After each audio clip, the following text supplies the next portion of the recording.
ਸਤਿ ਸ਼੍ਰੀ ਅਕਾਲ। ਤੁਸੀਂ ਜੁੜੇ ਹੋਏ ਹੋ ਪੰਜਾਬੀ ਰੇਡੀਓ USA ਦੇ ਨਾਲ ਤੇ ਮੈਂ ਹਾਂ ਪ੍ਰਵੀਨ ਸ਼ਰਮਾ ਲੈ ਕੇ ਹਾਜ਼ਰ ਹਾਂ ਪ੍ਰੋਗਰਾਮ ਖਬਰ ਤੇ ਨਜ਼ਰ। ਖਬਰ ਤੇ ਨਜ਼ਰ ਪ੍ਰੋਗਰਾਮ ਦੇ ਵਿੱਚ ਕਈ ਅਹਿਮ ਤੇ ਕਈ ਖਾਸ ਖਬਰਾਂ ਨੂੰ ਲੈ ਕੇ ਚਰਚਾ ਕਰਨ ਦੇ ਲਈ ਜੁੜ ਚੁੱਕੇ ਨੇ ਮਿੰਟੂ ਗੁਰਸਰੀਆ ਜੀ। ਮਿੰਟੂ ਸਤਿ ਸ਼੍ਰੀ ਅਕਾਲ, ਸਵਾਗਤ ਹੈ ਜੀ ਪੰਜਾਬੀ ਰੇਡੀਓ USA ਤੇ। ਸ਼ੁਕਰੀਆ ਸਾਰਿਆਂ ਨੂੰ, ਸਤਿ ਸ਼੍ਰੀ ਅਕਾਲ ਜੀ। ਪ੍ਰੋਗਰਾਮ ਦੇ ਵਿੱਚ ਅੱਗੇ ਵਧਣ ਤੋਂ ਪਹਿਲਾਂ ਧੰਨਵਾਦ ਕਰਦੇ ਚੱਲੀਏ ਸਪਾਂਸਰਸ ਦਾ, ਜਿਹੜੇ ਜ਼ਰੀਆ ਬਣਦੇ ਨੇ ਇਹਨਾਂ ਪ੍ਰੋਗਰਾਮਾਂ ਨੂੰ ਤੁਹਾਡੇ ਤੱਕ ਪਹੁੰਚਾਉਣ ਦੇ ਲਈ। ਖਾਲਸਾ ਇੰਸ਼ੋਰੈਂਸ ਏਜੰਸੀ ਵਾਲੇ, ਜਿਨ੍ਹਾਂ ਤੋਂ ਤੁਸੀਂ ਹਰ ਤਰੀਕੇ ਦੀ ਇੰਸ਼ੋਰੈਂਸ ਲੈ ਸਕਦੇ ਹੋ। ਇੰਸ਼ੋਰੈਂਸ ਬਾਰੇ ਪਤਾ ਕਰਨ ਦੇ ਲਈ ਇਹਨਾਂ ਦਾ ਨੰਬਰ ਹੈ 408-272-2500। ਇਹ 1992 ਤੋਂ ਲਗਾਤਾਰ ਇੰਸ਼ੋਰੈਂਸ ਬਿਜ਼ਨਸ ਦੇ ਵਿੱਚ ਸ਼ਾਨਦਾਰ ਸੇਵਾਵਾਂ ਦੇ ਰਹੇ ਨੇ ਤੇ ਅਮਰੀਕਾ ਭਰ ਦੇ ਵਿੱਚ ਇੰਸ਼ੋਰੈਂਸ ਕਰਦੇ ਨੇ। ਓਬਾਮਾ ਕੇਅਰ, ਮੈਡੀਕੇਅਰ ਜਾਂ ਫਿਰ ਕਵਰਡ ਕੈਲੀਫੋਰਨੀਆ ਬਾਬਤ ਪਾਲਿਸੀ ਕਰਵਾਉਣ ਦੇ ਲਈ, ਸਲਾਹ ਲੈਣ ਦੇ ਲਈ ਅੱਜ ਹੀ ਕਾਲ ਕਰੋ 408-272-2500 ਤੇ। ਟਰਕੀਅਨ ਇਮੀਗ੍ਰੇਸ਼ਨ ਲਾ ਫਰਮ ਵਾਲੇ, ਜੇ ਟਰਕੀਅਨ ਅਟਾਰਨੀ ਟਰਕੀਆਣਾ ਦੇ ਨਾਲ ਤੁਸੀਂ US ਇਮੀਗ੍ਰੇਸ਼ਨ ਬਾਬਤ ਕੋਈ ਵੀ ਸਲਾਹ ਕਰਨੀ ਹੈ, ਕੋਈ ਵੀ ਸਵਾਲ ਪੁੱਛਣਾ, ਤੇ ਇਹਨਾਂ ਦਾ ਨੰਬਰ ਹੈ 415-909-0503।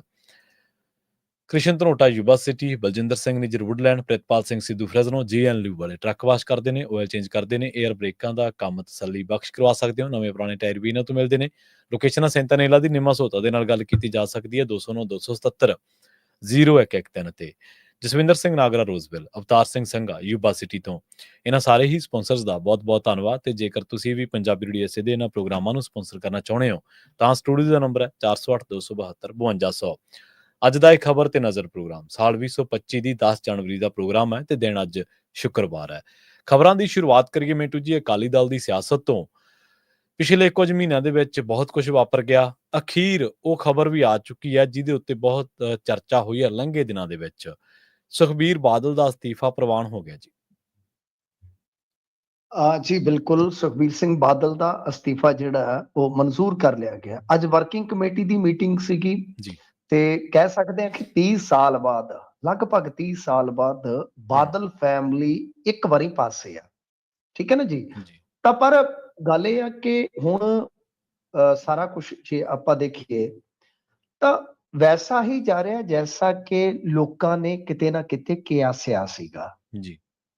ਹੋ ਕੀ ਰਿਹਾ ਦੇਖੋ, ਇਹਦੇ ਤੇ ਵੀ ਇਹ ਨਹੀਂ ਹੈ ਕਿ ਸਾਰੇ ਖੁਸ਼ ਹੋ ਗਏ ਆ। ਸੁਧਾਰ ਲਹਿਰ ਵਾਲਿਆਂ ਦਾ ਪ੍ਰੈਸ ਨੋਟ ਹੁਣੇ ਮੈਂ ਪੜਿਆ, ਮੇਰੇ ਮੋਬਾਈਲ 'ਚ ਸੀਗਾ।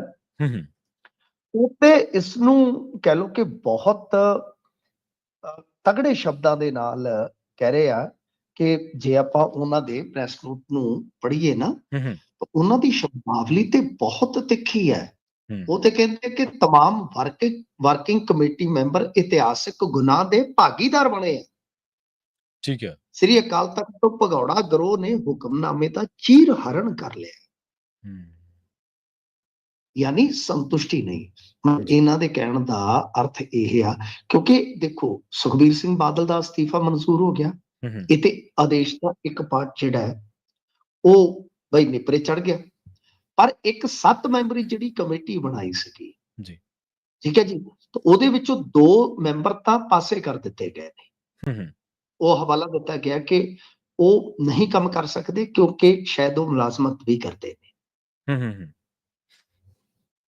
ਤੇ ਦੂਸਰੇ ਪਾਸੇ ਸਭ ਤੋਂ ਵੱਡੀ ਗੱਲ ਜਿਹੜੀ ਆਪਾਂ ਦੇਖ ਰਹੇ ਹਾਂ ਕਿ ਦੂਸਰੇ ਜਿਹੜੇ ਆਗੂ ਸੀਗੇ ਉਹਨਾਂ ਦਾ ਵੀ ਰੌਲਾ ਪਾਇਆ ਸੁਧਾਰ ਲਹਿਰ ਵਾਲਿਆਂ ਨੇ ਕਿ ਉਹਨਾਂ ਦੇ ਵੀ ਤੇ ਅਸਤੀਫੇ ਮਨਜ਼ੂਰ ਕੀਤੇ ਜਾਣੇ ਚਾਹੀਦੇ ਸੀਗੇ ਨਾ। ਅਕਾਲੀ ਦਲ ਬਾਦਲ ਵਾਲੇ ਕਹਿੰਦੇ ਕਿ ਤੁਸੀਂ ਕਦੇ ਖੁਸ਼ ਨਹੀਂ ਹੋਣਾ। ਭਾਈ ਉਹਨਾਂ ਦੇ ਅਸਤੀਫੇ ਪਹਿਲਾਂ ਵਰਕਿੰਗ ਕਮੇਟੀ ਨਾ ਮਨਜ਼ੂਰ ਕਰ ਚੁੱਕੀ, ਉਹਨਾਂ ਤੇ ਫੈਸਲਾ ਆ ਚੁੱਕਾ ਹੈ। ਇਹੀ ਇੱਕ ਪੈਂਡਿੰਗ ਸੀ, ਸੋ ਇਹ ਡਨ ਹੋ ਗਿਆ।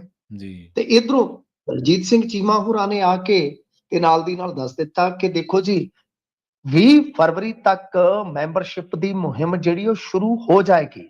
25 ਲੱਖ ਮੈਂਬਰਸ਼ਿਪ ਦਾ ਟਾਰਗੇਟ ਜਿਹੜਾ ਉਹ ਰੱਖਿਆ ਗਿਆ ਤੇ ਇਸ ਤੋਂ ਬਾਅਦ ਫਿਰ 1 ਮਾਰਚ ਨੂੰ ਨਵੇਂ ਪ੍ਰਧਾਨ ਦੀ ਚੋਣ ਹੋਏਗੀ। ਸੁਖਬੀਰ ਸਿੰਘ ਬਾਦਲ ਵੀ ਕਹਿੰਦੇ ਸਾਥ ਦੇਣ ਵਾਸਤੇ ਧੰਨਵਾਦ, ਅੱਛਾ ਮੈਂ ਚਲਤਾ ਹੂੰ, ਦੁਆਓਂ ਮੇਂ ਯਾਦ ਰੱਖਣਾ।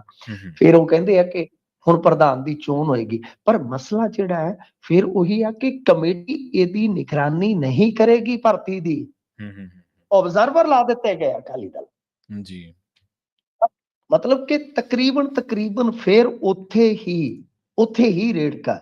ਹਾਲਾਂਕਿ ਇਹਦੇ ਚੋਂ ਕਿਤੇ ਨਾ ਕਿਤੇ ਹੱਲ ਥੋੜੇ ਜਿਹੇ ਅਕਾਲੀ ਦਲ ਬਾਦਲ ਵਾਸਤੇ ਨਿਕਲ ਆਏ ਆ ਕਿ ਹੁਣ ਉਹ ਇੱਕ ਤਰ੍ਹਾਂ ਨਾਲ ਇਹ ਤੇ ਜ਼ਰੂਰ ਕਹਿ ਸਕਦੇ ਆ ਕਿ ਸੁਖਬੀਰ ਸਿੰਘ ਬਾਦਲ ਦਾ ਤੁਸੀਂ ਅਸਤੀਫਾ ਕਹਿੰਦੇ ਸੀ, ਆ ਲਓ ਮਨਜ਼ੂਰ ਹੋ ਗਿਆ, ਦੁਬਾਰਾ ਭਰਤੀ ਕਹਿੰਦੇ ਸੀ, ਹੋ ਗਈ ਆ, ਚੋਣ ਹੋ ਗਈ ਆ। ਤੇ ਮੈਂ ਤੁਹਾਨੂੰ ਪ੍ਰਵੀਨ ਜੀ ਵਾਰ-ਵਾਰ ਕਹਿੰਦਾ ਸੀਗਾ ਕਿ ਜੇ ਚੋਣ ਹੋਈ ਵੀ ਤਾਂ ਸੁਖਬੀਰ ਸਿੰਘ ਬਾਦਲ ਹੀ ਬਣਨ ਦਾ ਦਾਵਾ ਰੱਖਦੇ ਆ, ਦਮ ਰੱਖਦੇ ਆ, ਤੇ ਸ਼ਾਇਦ ਹੋਣਾ ਵੀ ਇਹੀਓ ਆ।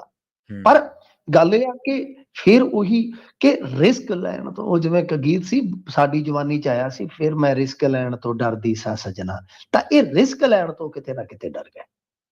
ਨਹੀਂ ਤਾਂ ਉਹ ਕਹਿੰਦੇ ਨੇ ਜੇ ਤੂੰ ਆਸ਼ਕ ਬਣਿਆ ਚੱਲ ਦਿਲਾ ਖੇਡ ਇਸ਼ਕ ਦੀ ਬਾਜ਼ੀ, ਜੇ ਖੁੱਲ ਕੇ ਖੇਡ ਲੈਂਦੇ ਬਾਜ਼ੀ ਤੇ ਮੇਰੇ ਖਿਆਲ ਦੇ ਨਾਲ ਹੋਣਾ ਕੱਖ ਨਹੀਂ ਸੀਗਾ। ਹਾਂ, ਇਹ ਆ ਕਿ ਕਾਨੂੰਨੀ ਅੜਿੱਕਾ ਜਿਹੜਾ ਸੰਵਿਧਾਨਕ ਤੌਰ ਤੇ ਅੜਿੱਕਾ, ਅੱਜ ਮੈਂ ਇਹਨਾਂ ਦੇ ਇੱਕ ਬੁਲਾਰੇ ਨੂੰ ਵੀ ਸੁਣ ਰਿਹਾ ਸੀ, ਕਲੇਰ ਸਾਹਿਬ ਨੂੰ ਡਿਬੇਟ ਦੇ ਵਿੱਚ, ਉਹਨਾਂ ਨੇ ਵੀ ਕਿਹਾ ਕਿ ਕੁਝ ਚੀਜ਼ਾਂ ਨੇ ਅਸੀਂ ਉਹ ਨਹੀਂ ਕਰ ਸਕਦੇ ਕਿਉਂਕਿ ਸੰਵਿਧਾਨਕ ਤੌਰ ਤੇ ਅਸੀਂ ਬੱਧੇ ਹੋਏ ਆ, ਅਜਿਹਾ ਅਸੀਂ ਨਹੀਂ ਕਰ ਸਕਦੇ। ਮਤਲਬ ਕਿ ਸਿੱਧੇ ਤੌਰ ਤੇ ਧਾਰਮਿਕ ਦਖਲ ਜਿਹੜਾ ਹੈ ਉਹ ਅਸੀਂ ਨਹੀਂ ਮੰਨ ਸਕਦੇ, ਅਦਰਵਾਈਜ਼ ਸਾਡੀ ਪਾਰਟੀ ਦੀ ਸੰਵਿਧਾਨਕ ਤੌਰ ਤੇ ਜਿਹੜੀ ਰਜਿਸਟ੍ਰੇਸ਼ਨ ਹੈ ਉਹ ਜਾ ਸਕਦੀ ਹੈ, ਸਾਡਾ ਚੋਣ ਨਿਸ਼ਾਨ ਜਾ ਸਕਦਾ, ਔਰ ਅੱਗੇ ਚੋਣ ਨਿਸ਼ਾਨ ਖੋਏ ਜਾ ਚੁੱਕੇ ਆ, ਮਹਾਰਾਸ਼ਟਰ 'ਚ ਅਜਿਹਾ ਵਾਪਰਿਆ ਜੀ। ਇਸ ਕਰਕੇ ਸਾਨੂੰ ਸਮਝ ਕੇ ਚੱਲਣਾ ਪਏਗਾ, ਔਰ ਇਸ ਸੰਵਿਧਾਨ ਦੇ ਬਦਲਾਅ 'ਚ ਅਕਾਲੀ ਦਲ ਦਾ ਜਿਹੜਾ ਸੰਵਿਧਾਨ ਬਦਲਿਆ ਗਿਆ, ਉਹ ਕਹਿੰਦੇ ਕਿ ਇਹਦੇ ਵਿੱਚ ਸੁਰਜੀਤ ਸਿੰਘ ਬਰਨਾਲਾ ਨੇ ਤਾਂ ਬਦਲਾਅ ਕੀਤੇ ਸੀ ਉਸ ਵੇਲੇ, ਤੇ ਅੱਜ ਉਹਨਾਂ ਦੇ ਹੀ ਗਗਨਜੀਤ ਬਰਨਾਲਾ ਜਿਹੜੇ ਆ ਉਹ ਸਾਡੇ ਆਪੋਜ਼ਿਟ ਖਲੋਤੇ ਨੇ, ਉਹ ਇਹ ਅਕਾਲੀ ਦਲ ਤੇ ਆਪਣੇ ਤਰਕ ਆ। ਤਾਂ ਕੁੱਲ ਮਿਲਾ ਕੇ ਮੈਂ ਜਿਵੇਂ ਤੁਹਾਨੂੰ ਕਿਹਾ ਕਿ ਪ੍ਰਵੀਨ ਜੀ ਸਹਿਮਤੀ ਇੱਥੇ ਵੀ ਨਹੀਂ ਬਣੀ ਹਾਲੇ ਵੀ, ਸੁਖਬੀਰ ਸਿੰਘ ਬਾਦਲ ਲਾਗੂ ਹੋ ਗਏ, ਇਹ ਗੱਲ ਵੱਖਰੀ ਆ। ਤਾਂ ਦੂਸਰੇ ਪਾਸੇ ਹੁਣ ਜਦ ਤੱਕ ਉਹਨਾਂ ਦੀ ਧੀ ਦਾ ਜਿਹੜਾ ਆਨੰਦ ਕਾਰਜ ਹੋਣਾ ਜੀ ਉਹ ਵੀ ਸੰਪੰਨ ਹੋ ਚੁੱਕਾ ਹੋਏਗਾ ਜੀ। ਤਾਂ ਫਿਰ ਮੈਂ ਤੁਹਾਨੂੰ ਕਿਹਾ ਸੀਗਾ ਕਿ ਭਰਤੀ ਹੇਠਲੇ ਪੱਧਰ ਤੇ ਹੁਣ ਵੇਖੋ, ਅਕਾਲੀ ਦਲ ਉਦੋਂ ਤੱਕ ਤੇ ਅਮਰਤਪਾਲ ਸਿੰਘ ਵਾਲਾ ਵੀ ਸ਼ਾਇਦ ਆ ਜਾਏਗਾ, ਇੱਧਰ ਆਉਣਾ ਕਹਿੰਦੇ ਆ, ਤੇ ਜਿਹੜੀ ਭਰਤੀ ਕਰਨੀ ਉਹ ਇਹਨਾਂ ਦੇ ਬੰਦਿਆਂ ਨੇ ਕਰਨੀ ਆ। ਤੁਸੀਂ ਦੇਖਣਾ ਇਹ ਇਸੇ ਤਰ੍ਹਾਂ ਹੀ ਚੱਲਿਆ, ਸੁਖਬੀਰ ਸਿੰਘ ਬਾਦਲ ਹੀ ਪ੍ਰਧਾਨ ਬਣੇਗਾ, ਡੈਲੀਗੇਟਸ ਇਹਨਾਂ ਦੇ ਭਰਤੀ ਸਾਰੀ ਇਹਨਾਂ ਦੀ, ਆਪ ਮੁਨਸਿਫ ਆਪ ਹੋ ਤੁਸੀਂ, ਵਕੀਲ ਆਪ ਹੋ ਤੁਸੀਂ, ਮੁਜਰਮ ਵੀ ਆਪ ਤੁਸੀਂ, ਤਾਂ ਕੀ ਫਰਕ ਪੈਂਦਾ ਹੈ? ਕੀ ਫਰਕ ਪੈਂਦਾ? ਪਰ ਫਿਰ ਆਹ ਕੁਝ ਕਰਨ ਦਾ ਕੀ ਤੁਕ ਸੀਗਾ, ਮੈਨੂੰ ਸਮਝ ਨਹੀਂ ਆਈ। ਸੋ ਪੈਰ ਤੇ ਗਲਤੀਆਂ ਕਰਦੇ ਰਹੇ ਨੇ, ਖੈਰ ਦੇਖਣਾ ਹੋਏਗਾ। ਵੈਸੇ ਹੁਣ ਬਹੁਤੇ ਦੂਜੇ ਜਿਹੜੇ ਲੋਕ ਹੈ ਨਾ, ਕਾਮਨ ਲੋਕ ਜਿਹੜੇ ਆ, ਉਹਨਾਂ ਦਾ ਹੁਣ ਇਸ ਸਾਰੇ ਪ੍ਰਕਰਨ ਚ ਕੋਈ ਬਹੁਤਾ ਜ਼ਿਆਦਾ ਮੈਂ ਸਮਝਦਾ ਇੰਟਰਸਟ ਨਹੀਂ ਰਹਿ ਗਿਆ। ਬਿਲਕੁਲ ਸਹੀ ਹੈ, ਇਹ ਸਹੀ ਗੱਲ ਹੈ ਪ੍ਰਵੀਨ ਜੀ, ਇਹ ਸਹੀ ਆ। ਕਾਮਨ ਬੰਦਾ ਨਹੀਂ ਮੁਕੰਦਾ ਯਾਰ, ਇਹਨਾਂ ਦਾ ਤਾਂ ਇਹੀ ਚੱਲੀ ਜਾਂਦਾ। ਹੁਣ ਇਹੀ ਰਹਿ ਗਏ ਸੁਧਾਰ ਲਹਿਰ ਵਾਲੇ ਜਾਂ ਅਕਾਲੀ ਦਲ ਬਾਦਲ ਵਾਲੇ ਜਾਂ ਦੂਜੀ ਸਿਆਸਤਦਾਨ ਜਾਂ ਇਹਨਾਂ ਦੇ ਸਪੋਰਟਰ, ਆਮ ਬੰਦੇ ਨੂੰ ਕਹਿੰਦੇ ਯਾਰ ਇਹਨਾਂ ਦੀ ਤਾਂ ਸਿਰ ਦੀ ਪੀੜ ਹੋ ਗਈ ਆ, ਬਸ ਆ ਹੋ ਗਿਆ ਜੀ, ਅੱਜ ਆ ਹੋ ਗਿਆ, ਆ ਹੋ ਗਿਆ। ਸੋ ਇਸ ਕਰਕੇ ਇਹ ਕਹਾਣੀ ਜਿਹੜੀ ਆ ਪ੍ਰਵੀਨ ਜੀ ਅੱਜ ਦੀ ਡੇਟ ਦੇ ਵਿੱਚ ਇੱਥੇ ਹੀ ਖਲੋਤੀ ਆ ਕਿ ਸੁਖਬੀਰ ਸਿੰਘ ਬਾਦਲ ਦਾ ਅਸਤੀਫਾ ਮਨਜ਼ੂਰ ਹੋ ਗਿਆ। ਹੁਣ ਅੱਗੇ ਕੀ ਹੁੰਦਾ ਇਹ ਤਕਰੀਬਨ ਤੈਅ ਆ, ਮੈਨੂੰ ਤੇ ਇਹੋ ਲੱਗਦਾ। ਬਾਕੀ ਹੋ ਸਕਦਾ 1 ਮਾਰਚ ਨੂੰ ਆਪਾਂ ਦੇਖ ਲਵਾਂਗੇ ਕੀ ਆਪਾਂ ਗਲਤ ਸਿੱਧ ਹੁੰਨੇ ਆ, ਪਰ ਇਹਨਾਂ ਨੇ ਸਾਰਾ ਕੁਝ ਪਹਿਲਾਂ ਹੀ ਸੈੱਟ ਕਰ ਰੱਖਿਆ। ਭੁੰਦੜ ਸਾਹਿਬ ਉੱਤੇ ਨੇ, ਉਹ ਇਹਨਾਂ ਦੇ ਬੰਦੇ ਆ, ਫਿਰ ਹੇਠਾਂ ਇਹਨਾਂ ਦੇ ਬੰਦੇ ਆ, ਵਿੱਚ ਵਿਚਾਲੇ ਸੁਖਬੀਰ ਸਿੰਘ ਬਾਦਲ ਆ, ਉਹ ਹੋਰ 2 ਮਹੀਨੇ ਪਾਸੇ ਰਹਿਣਗੇ, ਅਖੀਰ ਉਹ ਇੱਕ ਚੋਣ ਵਿਧੀ ਦੇ ਰਾਹੀਂ ਆ ਜਾਣਗੇ। ਜਦ ਤੱਕ ਬਹੁਤ ਕੁਝ ਬਦਲ ਚੁੱਕਾ ਹੋਏਗਾ ਦੇਖੋ, ਪਰ ਇਹ ਆਪਾਂ ਨੂੰ ਵੀ ਪਤਾ ਕਿ ਮੀਟਿੰਗਾਂ ਹੋ ਰਹੀਆਂ ਸਨ, ਜਿਹੜੇ ਸਿੰਘ ਸਾਹਿਬ, ਗਿਆਨੀ ਰਘਵੀਰ ਸਿੰਘ ਉਹਨਾਂ ਦੇ ਨਾਲ, ਗਿਆਨੀ ਹਰਪ੍ਰੀਤ ਸਿੰਘ ਹੋਰਾਂ ਦੇ ਨਾਲ ਵੀ ਡੇਰੇ ਮੁਖੀ ਮਿਲੇ ਸੀਗੇ। ਤਾਂ ਮਤਲਬ ਕਿ ਇਹ ਸਾਰਾ ਕੁਝ ਚੱਲਦਾ ਰਿਹਾ ਸਾਈਡ ਬਾਈ ਸਾਈਡ। ਤਾਂ ਅਖੀਰ ਅੱਜ ਤੇ ਕਲੇਰ ਸਾਹਿਬ ਦੇ ਮੂੰਹੋਂ ਇਹ ਨਿਕਲ ਹੀ ਗਿਆ ਕਿ ਅਸੀਂ ਇਹ ਫੈਸਲਾ ਕਰਨ ਤੋਂ ਪਹਿਲਾਂ ਡਿਬੇਟ ਦੇ ਵਿੱਚ, ਚੱਲਦੀ ਡਿਬੇਟ ਦੇ ਵਿੱਚ, ਉਹ ਤਾਂ ਕਹਿੰਦੇ ਕਿ ਅਸੀਂ ਜਥੇਦਾਰ ਸਾਹਿਬ ਨੂੰ ਪਹਿਲਾਂ ਕਨਵਿੰਸ ਕੀਤਾ। ਤਾਂ ਕੀ ਆਪਾਂ ਆਹੀ ਗੱਲ ਕਹਿੰਦੇ ਸੀਗੇ ਕਿ ਜਿਹੜੀਆਂ ਮੀਟਿੰਗ ਹੈ ਕੀ ਇਸ ਬਾਬਤ ਤਾਂ ਨਹੀਂ, ਤਾਂ ਉਹਨਾਂ ਨੇ ਇਹਦੇ ਤੇ ਮੋਹਰ ਲਾਈ ਆ, ਤਸਦੀਕ ਕੀਤਾ ਕਿ ਅਸੀਂ ਪਹਿਲਾਂ ਉਹਨਾਂ ਨੂੰ ਲਿਖਤੀ ਦੇ ਕੇ ਸਭ ਕੁਝ ਸਮਝਾ ਕੇ ਫਿਰ ਹੀ ਇਹ ਫੈਸਲਾ ਲਿਆ। ਕਹਿੰਦਾ ਮਤਲਬ ਹੈ ਕਿ ਸਭ ਕੁਝ ਇਸ ਪ੍ਰਕਰਨ ਦਾ ਹਿੱਸਾ ਜਿਹੜਾ ਸੀਗਾ ਉਹ ਪਹਿਲਾਂ ਮੀਟਿੰਗਾਂ ਦੇ ਰੂਪ ਦੇ ਵਿੱਚ ਚੱਲ ਹੀ ਰਿਹਾ ਸੀਗਾ ਜੀ। ਮੈਂਡੀ ਜੀ, ਇਹ ਤਾਂ ਗੱਲ ਬਿਲਕੁਲ ਜਿਹੜੀ ਤੁਸੀਂ ਕੀਤੀ ਹੈ, ਗੱਲ ਅਸੀਂ ਵੀ ਰਾਤ ਦੇ ਪ੍ਰੋਗਰਾਮ ਦੇ ਵਿੱਚ ਵੀ ਚਰਚਾ ਕਰਕੇ ਹਟੇ ਹਾਂ ਵੀ ਜਿਹੜੀ ਪਾਰਟੀ ਦੀ ਬੁਨਿਆਦ ਹੀ ਭਰੋਸੇਯੋਗਤਾ ਸੀ ਕਿ ਇਹ ਪੰਥ ਦੀ ਪਾਰਟੀ ਹੈ, ਇੱਕ ਪੰਜਾਬ ਦੇ ਹਿੱਤਾਂ ਨੂੰ ਪਰਨਾਈ ਪਾਰਟੀ ਹੈ, ਇਹ ਕੁਰਬਾਨੀਆਂ ਨਾਲ ਖੜੀ ਕੀਤੀ ਪਾਰਟੀ ਹੈ ਤੇ ਪੰਜਾਬੀਆਂ ਦੀ ਪਾਰਟੀ ਹੈ, ਸਿੱਖਾਂ ਦੀ ਪਾਰਟੀ ਹੈ। ਅੱਜ ਉਸ ਪਾਰਟੀ ਦੀ ਭਰੋਸੇਯੋਗਤਾ ਤੇ ਹੀ ਸਭ ਤੋਂ ਵੱਡਾ ਸਵਾਲ ਹੈ। ਮਤਲਬ ਕ੍ਰੈਡੀਬਿਲਿਟੀ ਜਿਹਨੂੰ ਆਪਾਂ ਕਹਿ ਦਿੰਦੇ ਹਾਂ, ਜਿਵੇਂ ਤੁਸੀਂ ਕਿਹਾ ਨਾ ਲੋਕਾਂ ਦਾ ਇੰਟਰਸਟ ਹੀ ਹੈ ਨਹੀਂ ਗਾ। ਇਹ ਸਹੀ ਗੱਲ ਆ। ਪਿੰਡਾਂ ਦੇ ਵਿੱਚ ਜਿਹੜਾ ਅਕਾਲੀ ਦਲ ਚਰਚਾ ਦਾ ਕੇਂਦਰ ਹੁੰਦਾ ਸੀਗਾ, ਜੇ ਕਾਂਗਰਸ ਨੂੰ ਲੋਕ ਕੋਸਦੇ ਰਹਿੰਦੇ ਸੀਗੇ, ਆਪਾਂ ਨੂੰ ਸਾਰਿਆਂ ਨੂੰ ਪਤਾ ਉਹਦਾ ਕਾਰਨ ਕੀ ਸੀ ਪਿਛਲੇ ਸਮਿਆਂ ਤੋਂ ਲੈ ਕੇ। ਪਰ ਅਕਾਲੀ ਦਲ ਦੇ ਬਾਰੇ ਲੋਕ ਜਜ਼ਬਾਤੀ ਹੋ ਜਾਂਦੇ ਸੀ। ਇੱਕੋ ਇੱਕ ਵਾਹਦ ਪਾਰਟੀ ਮੈਂ ਸਮਝਦਾ ਪੰਜਾਬ ਜਾਂ ਭਾਰਤ ਦੇ ਵਿੱਚ ਜਿਹਦੇ ਢਾਣੀਆਂ ਦੇ ਵਿੱਚ ਵੀ ਬੂਥ ਲੱਗਦੇ ਆ। ਅੱਜ ਵੀ ਪੰਜਾਬ ਦੀਆਂ ਢਾਣੀਆਂ 'ਚ ਦੂਰ ਦਰਾਡੇ, ਉੱਥੇ ਕੋਈ ਛੋਟਾ ਮੋਟਾ ਸਕੂਲ ਆ, ਉੱਥੇ ਵੀ ਇਹਨਾਂ ਦਾ ਕਾਡਰ ਅੱਜ ਵੀ ਹੈਗਾ। ਪਰ ਉਹ ਕਾਡਰ ਇਹਨਾਂ ਨੇ ਆਪ ਹੀ ਨਿਰਾਸ਼ ਕੀਤਾ। ਆਹ ਗੱਲਾਂ 'ਚੋਂ ਹੀ ਨਿਰਾਸ਼ ਹੋਇਆ ਕਾਡਰ। ਉਹ ਕਿਹੜਾ ਹੋਰ ਕਿਹੜਾ ਉਹਨਾਂ ਨੂੰ ਕੋਈ ਇਹ ਆ ਵੀ ਕੋਈ ਦੂਜੇ ਪਾਸੇ ਵੱਡੇ ਆਫਰ ਆ ਗਏ। ਜੀ ਸਹੀ ਕਹਿ ਰਹੇ ਹੋ ਤੁਸੀਂ। ਤਾਂ ਜੋ ਗਲਤੀਆਂ ਹੁੰਦੀਆਂ ਨੇ ਉਹ ਤੇ ਇਨਸਾਨ ਆਪ ਹੀ ਕਰਦਾ ਨਾ। ਜੇ ਕੋਈ ਇਨਸਾਨ ਗਲਤੀਆਂ ਕਰਕੇ ਸਰ ਮੰਨਦਾ ਨਹੀਂ ਤਾਂ ਉਹ ਗਲਤੀਆਂ ਦੀ ਗਲਤੀ ਹੈ ਜੀ। ਬਿਲਕੁਲ ਇਹਨਾਂ ਨੂੰ ਆਪਣੀਆਂ ਗਲਤੀਆਂ ਤੋਂ ਸਿੱਖਣਾ ਚਾਹੀਦਾ ਸੀਗਾ। ਬਾਕੀ ਸਵਾਰੀ ਆਪਣੇ ਸਮਾਨ ਦੀ ਆਪ ਜ਼ਿੰਮੇਵਾਰ ਹੈ ਜੀ। ਨਾ ਤੇ ਮੈਂ ਤੁਹਾਨੂੰ ਸਿੱਧੀ ਗੱਲ ਦੱਸਾਂ, ਨਾ ਤੇ ਇੱਥੇ ਕੋਈ ਪੰਜਾਬ ਦੀ ਪਾਰਟੀ ਜੇ, ਨਾ ਕੋਈ ਪੰਥ ਦੀ ਪਾਰਟੀ ਜੇ। ਸਭ ਆਪੋ ਆਪਣੀ ਡਫਲੀ ਤੇ ਆਪੋ ਆਪਣੇ ਰਾਗ। ਸ਼ਬਦ ਮੇਰੇ ਕੌੜੇ ਹੁੰਦੇ ਆ ਪਰ ਦੂਰਗਾਮੀ ਹੁੰਦੇ ਆ। ਠੀਕ ਹੈ ਨਾ ਜੀ। ਸਭ ਆਪੋ ਆਪਣੀ ਡਫਲੀ ਵਜਾ ਰਹੇ, ਆਪੋ ਆਪਣੇ ਰਾਗ ਕਰ ਰਹੇ ਆ। ਪੰਜਾਬ ਲਈ, ਪੰਥ ਲਈ ਕੋਈ ਮੈਨੂੰ ਨਹੀਂ ਲੱਗਦਾ ਕਿ ਕੋਈ ਸੁਹਿਰਦਤਾ ਦੇ ਨਾਲ ਜਾ ਰਿਹਾ। ਸਭ ਦੇ ਆਪੋ ਆਪਣੇ ਇੰਟਰਸਟ ਜੇ, ਸਭ ਆਪੋ ਆਪਣੀ ਗੇਮ ਲਾਉਣ ਨੂੰ ਫਿਰਦੇ ਨੇ। ਸਾਰੇ ਸਮੇਂ ਦੇ ਵਿੱਚੋਂ ਸਮਾਂ ਵੇਖਦੇ ਨੇ ਵੀ ਕਿਹੜਾ ਹੁਣ ਇਨਕਲਾਬ ਲੋਕਾਂ ਨੇ ਦੇਖ ਹੀ ਲਿਆ। ਪੰਥ ਦੇ ਬਾਰੇ ਤੁਸੀਂ ਦੱਸ ਹੀ ਦਿੱਤਾ, ਪੰਜਾਬ ਦੇ ਬਾਰੇ। ਕੋਈ ਇਨਕਲਾਬ ਦੇ ਨਾਮ ਤੇ ਸਰ, ਕੋਈ ਪੰਥ ਦੇ ਨਾਮ ਤੇ ਆ ਜਾਂਦਾ ਸਰ। ਆਪਣੀ ਡੁਗਡੁਗੀ ਸਾਰੇ ਵਜਾ ਰਹੇ ਆ। ਕੋਈ ਸੈਕੂਲਰਿਜ਼ਮ ਤੇ ਆ ਜਾਂਦਾ ਸਾਹਿਬ, ਕੋਈ ਲਿਬਰਲਿਜ਼ਮ ਤੇ ਆ ਜਾਂਦਾ ਸਾਹਿਬ। ਮਤਲਬ ਇਹ ਆ ਕਿ ਪੰਜਾਬ ਦਾ ਹੱਲ ਜਿੱਥੇ ਛੁਪਿਆ ਹੋਇਆ, ਉਸ ਖੁੱਡ 'ਚ ਹੱਥ ਪਾਉਣ ਵਾਸਤੇ ਨਾ ਤਾਂ ਇਹਨਾਂ ਦੀ ਜ਼ਰੂਰਤ ਹੈ ਤੇ ਨਾ ਇਹਨਾਂ ਦੇ ਕੋਲ ਮੰਤਰ ਹੈ। ਨਹੀਂ ਹੈ ਨਹੀਂ। ਬਿਲਕੁਲ ਜੀ। ਅਗਲੀ ਖਬਰ ਦੇ ਵੱਲ ਵਧੀਆ। ਮਿੰਟੂ ਜੀ, ਲੰਘੇ ਦਿਨਾਂ ਦੇ ਵਿੱਚ ਆਪਾਂ UAPA ਜਦੋਂ ਲਾਇਆ ਗਿਆ ਸੀ ਅੰਮ੍ਰਿਤਪਾਲ ਸਿੰਘ ਤੇ ਉਸ ਮਾਮਲੇ ਉੱਤੇ ਚਰਚਾ ਕੀਤੀ ਸੀ, ਉਸ ਖਬਰ ਦੇ ਪਹਿਲੂਆਂ ਦੇ ਬਾਰੇ। ਹੁਣ ਉਸ ਮਾਮਲੇ ਦੇ ਵਿੱਚ ਹੀ, ਉਸ ਖਬਰ ਦੇ ਵਿੱਚ ਹੀ ਇੱਕ ਖਬਰ ਹੋਰ ਆ ਰਹੀ ਹੈ, ਅਪਡੇਟ ਆ ਰਹੀ ਹੈ ਕਿ ਹਰੀਨੋ ਮਾਮਲੇ ਦੇ ਵਿੱਚ ਪੁਲਿਸ ਨੂੰ ਸਮਾਂ ਮਿਲਿਆ ਜੀ। ਹਾਂਜੀ ਦੇਖੋ, ਸਮਾਂ ਇਹਨਾਂ ਨੂੰ ਮਿਲ ਗਿਆ ਤੇ ਇਸ ਸਮੇਂ ਦੀ ਹੀ ਕਿਤੇ ਨਾ ਕਿਤੇ ਕਹਿ ਲਓ ਕਿ ਕੁੜੀ ਸੀਗੀ। 30 ਦਿਨ ਦਾ ਸਮਾਂ ਜਿਹੜਾ ਹੈ ਉਹ ਦਿੱਤਾ ਗਿਆ। 3 ਇਹੋ ਜਿਹੇ ਦੋਸ਼ੀ ਆ ਜਿਹੜੇ ਗੁਰਪ੍ਰੀਤ ਸਿੰਘ ਹਰੀਨੋ ਕਤਲ ਕਾਂਡ ਦੇ ਵਿੱਚ 30 ਦਿਨ ਦਾ ਸਮਾਂ ਦਿੱਤਾ ਗਿਆ, ਇਹਨਾਂ ਦੇ ਖਿਲਾਫ 12 ਜਨਵਰੀ ਤੱਕ ਚਾਰਜਸ਼ੀਟ ਜਿਹੜੀ ਆ ਉਹ ਦਾਖਲ ਕੀਤੀ ਜਾਣੀ ਸੀਗੀ। ਹਾਲਾਂਕਿ SIT ਨੇ ਸਾਰੇ 17 ਦੋਸ਼ੀਆਂ ਦੇ ਖਿਲਾਫ UAPA ਤਹਿਤ ਜਾਂਚ ਦੇ ਲਈ 90 ਦਿਨ ਦੀ ਮੋਹਲਤ ਮੰਗੀ ਸੀਗੀ, ਪਰੰਤੂ ਇਹਨਾਂ ਨੂੰ ਮੋਹਲਤ ਮਿਲੀ ਹੈ 30 ਦਿਨ ਦੀ। ਠੀਕ ਹੈ ਨਾ ਜੀ। ਇਹ 9 ਅਕਤੂਬਰ ਨੂੰ ਕਤਲ ਹੋਇਆ ਸੀਗਾ ਗੁਰਪ੍ਰੀਤ ਸਿੰਘ ਹਰੀਨੋ ਦਾ, ਜਿਹਦੇ ਵਿੱਚ ਫਿਰ ਗਾਂ ਦੀ ਗਾਂ ਤੁਹਾਨੂੰ ਪਤਾ ਹੀ ਆ 3 ਦੋਸ਼ੀ ਜਿਹੜੇ ਫੜੇ ਸੀਗੇ, ਬਲਾਲ ਅਹਿਮਦ, ਗੋਰਾ ਅਮਰਦੀਪ, ਅਰਸ਼ਦੀਪ। ਉਸ ਤੋਂ ਬਾਅਦ 2 ਸ਼ੂਟਰਾਂ ਸਮੇਤ 9 ਜਾਣੀ ਦੀ ਗ੍ਰਿਫਤਾਰੀ ਜਿਹੜੀ ਆ ਉਹ ਟੋਟਲ ਹੋਈ ਸੀਗੀ। ਤੇ ਬਾਕੀ ਅਮਰਤਪਾਲ ਸਿੰਘ ਤੇ ਜਿਹੜਾ ਵਿਦੇਸ਼ ਦੇ ਵਿੱਚ ਬੈਠਾ ਹੈ ਅਰਸ਼ ਡੱਲਾ, ਇਹਨਾਂ ਨੂੰ ਵੀ ਨਾਮਜ਼ਦ ਕਰ ਲਿਆ ਸੀਗਾ। ਇਹਨਾਂ ਦੋਵਾਂ ਦੇ ਸਮੇਤ 5 ਜਣੇ ਵੈਸੇ ਬਾਅਦ ਚ ਨਾਮਜ਼ਦ ਕੀਤੇ ਗਏ ਸੀਗੇ। ਤਾਂ ਕੁੱਲ ਮਿਲਾ ਕੇ ਕਹਾਣੀ ਕੀ ਆ? ਹੁਣ ਦੇਖੋ, ਇਸ ਚੀਜ਼ ਨੂੰ ਏਦਾਂ ਸਮਝ ਸਕਦੇ ਆ ਕਿ ਚਾਰਜਸ਼ੀਟ ਫਾਈਲ ਕਰਨੀ ਸੀਗੀ, UAPA ਲੱਗਦਾ ਤਾਂ ਉਹ ਮੋਹਲਤ ਮੰਗਦੇ ਕਿ ਸਾਨੂੰ 3 ਮਹੀਨਿਆਂ ਦੀ ਐਕਸਟਰਾ ਮੋਹਲਤ ਦੇ ਦਿਓ, ਅਸੀਂ ਹੁਣ UAPA ਸਾਰਿਆਂ ਤੇ ਲਾਵਾਂਗੇ। ਆਹੀ ਕੁੰਡੀ ਮੈਂ ਤੁਹਾਨੂੰ ਦੱਸੀ ਸੀਗੀ ਜੋ ਡਿਬਰੂਗੜ੍ਹ ਦੇ ਵਿੱਚ ਮੋਬਾਈਲ ਰਿਕਵਰੀ ਹੋਈ ਸੀਗੀ ਕਿ ਜੇ ਜੇਲ੍ਹ ਸੁਪਰੀਡੈਂਟ ਤੇ UAPA ਆ ਤਾਂ ਫਿਰ ਜਿਹੜੇ ਬੰਦੇ ਉਸ ਬੈਰਕ ਦੇ ਵਿੱਚ ਸੀ UAPA, ਉਹਨਾਂ ਤੇ ਜਦੋਂ ਮਰਜ਼ੀ ਲਾ ਸਕਦੇ ਆ। ਇਹ ਗੱਲ ਮੈਂ ਕਈ ਮਹੀਨੇ ਪਹਿਲਾਂ ਕਹੀ ਸੀ ਕਿ ਜੇ NSA ਟੁੱਟੇਗਾ, ਮੈਨੂੰ ਇਹ ਲੱਗਦਾ ਕਿ ਅਮਰਤਪਾਲ ਸਿੰਘ ਹੋਰਾਂ ਤੇ UAPA ਲਾਉਣਗੇ ਹੀ ਲਾਉਣਗੇ। ਇਹ ਮੈਂ ਕਈ ਮੰਚਾਂ ਤੋਂ ਗੱਲ ਕਹੀ ਸੀ ਉਸ ਵੇਲੇ, ਤੇ ਮੇਰੀ ਗੱਲ ਇਮਾਨ ਸਿੰਘ ਖਾਰਾ ਨਾਲ ਵੀ ਹੋਈ ਸੀ ਤੇ ਉਹ ਸਹਿਮਤ ਸੀ ਮੇਰੀ ਇਸ ਗੱਲ ਨਾਲ। ਉਹਨਾਂ ਦੇ ਮੁਤਾਬਕ ਉਹ ਕਹਿੰਦੇ ਜੀ ਬਿਲਕੁਲ ਤੁਹਾਡੀ ਗੱਲ ਦਰੁਸਤ ਹੈ ਕਿ ਜਿਸ FIR ਦੇ ਵਿੱਚ ਇੱਕ ਅਫਸਰ ਦਾ ਜ਼ਿਕਰ ਹੈ UAPA ਤਹਿਤ ਉਹ ਨਾਮਜ਼ਦ ਹੋਇਆ, ਉਹਦੀ ਗ੍ਰਿਫਤਾਰੀ ਹੋਈ ਆ, ਤਾਂ ਉਸ ਕੇਸ ਨਾਲ ਜੁੜੇ ਜਿਹੜੇ ਦੂਸਰੇ ਬੰਦੇ ਉਹਦੀ ਜੇਲ੍ਹ ਦੇ ਵਿੱਚ, ਉਹਨਾਂ ਨੂੰ ਕਿਸੇ ਵੇਲੇ ਵੀ UAPA ਚ ਪਾਇਆ ਜਾ ਸਕਦਾ ਹੈ ਉਸ FIR ਚ।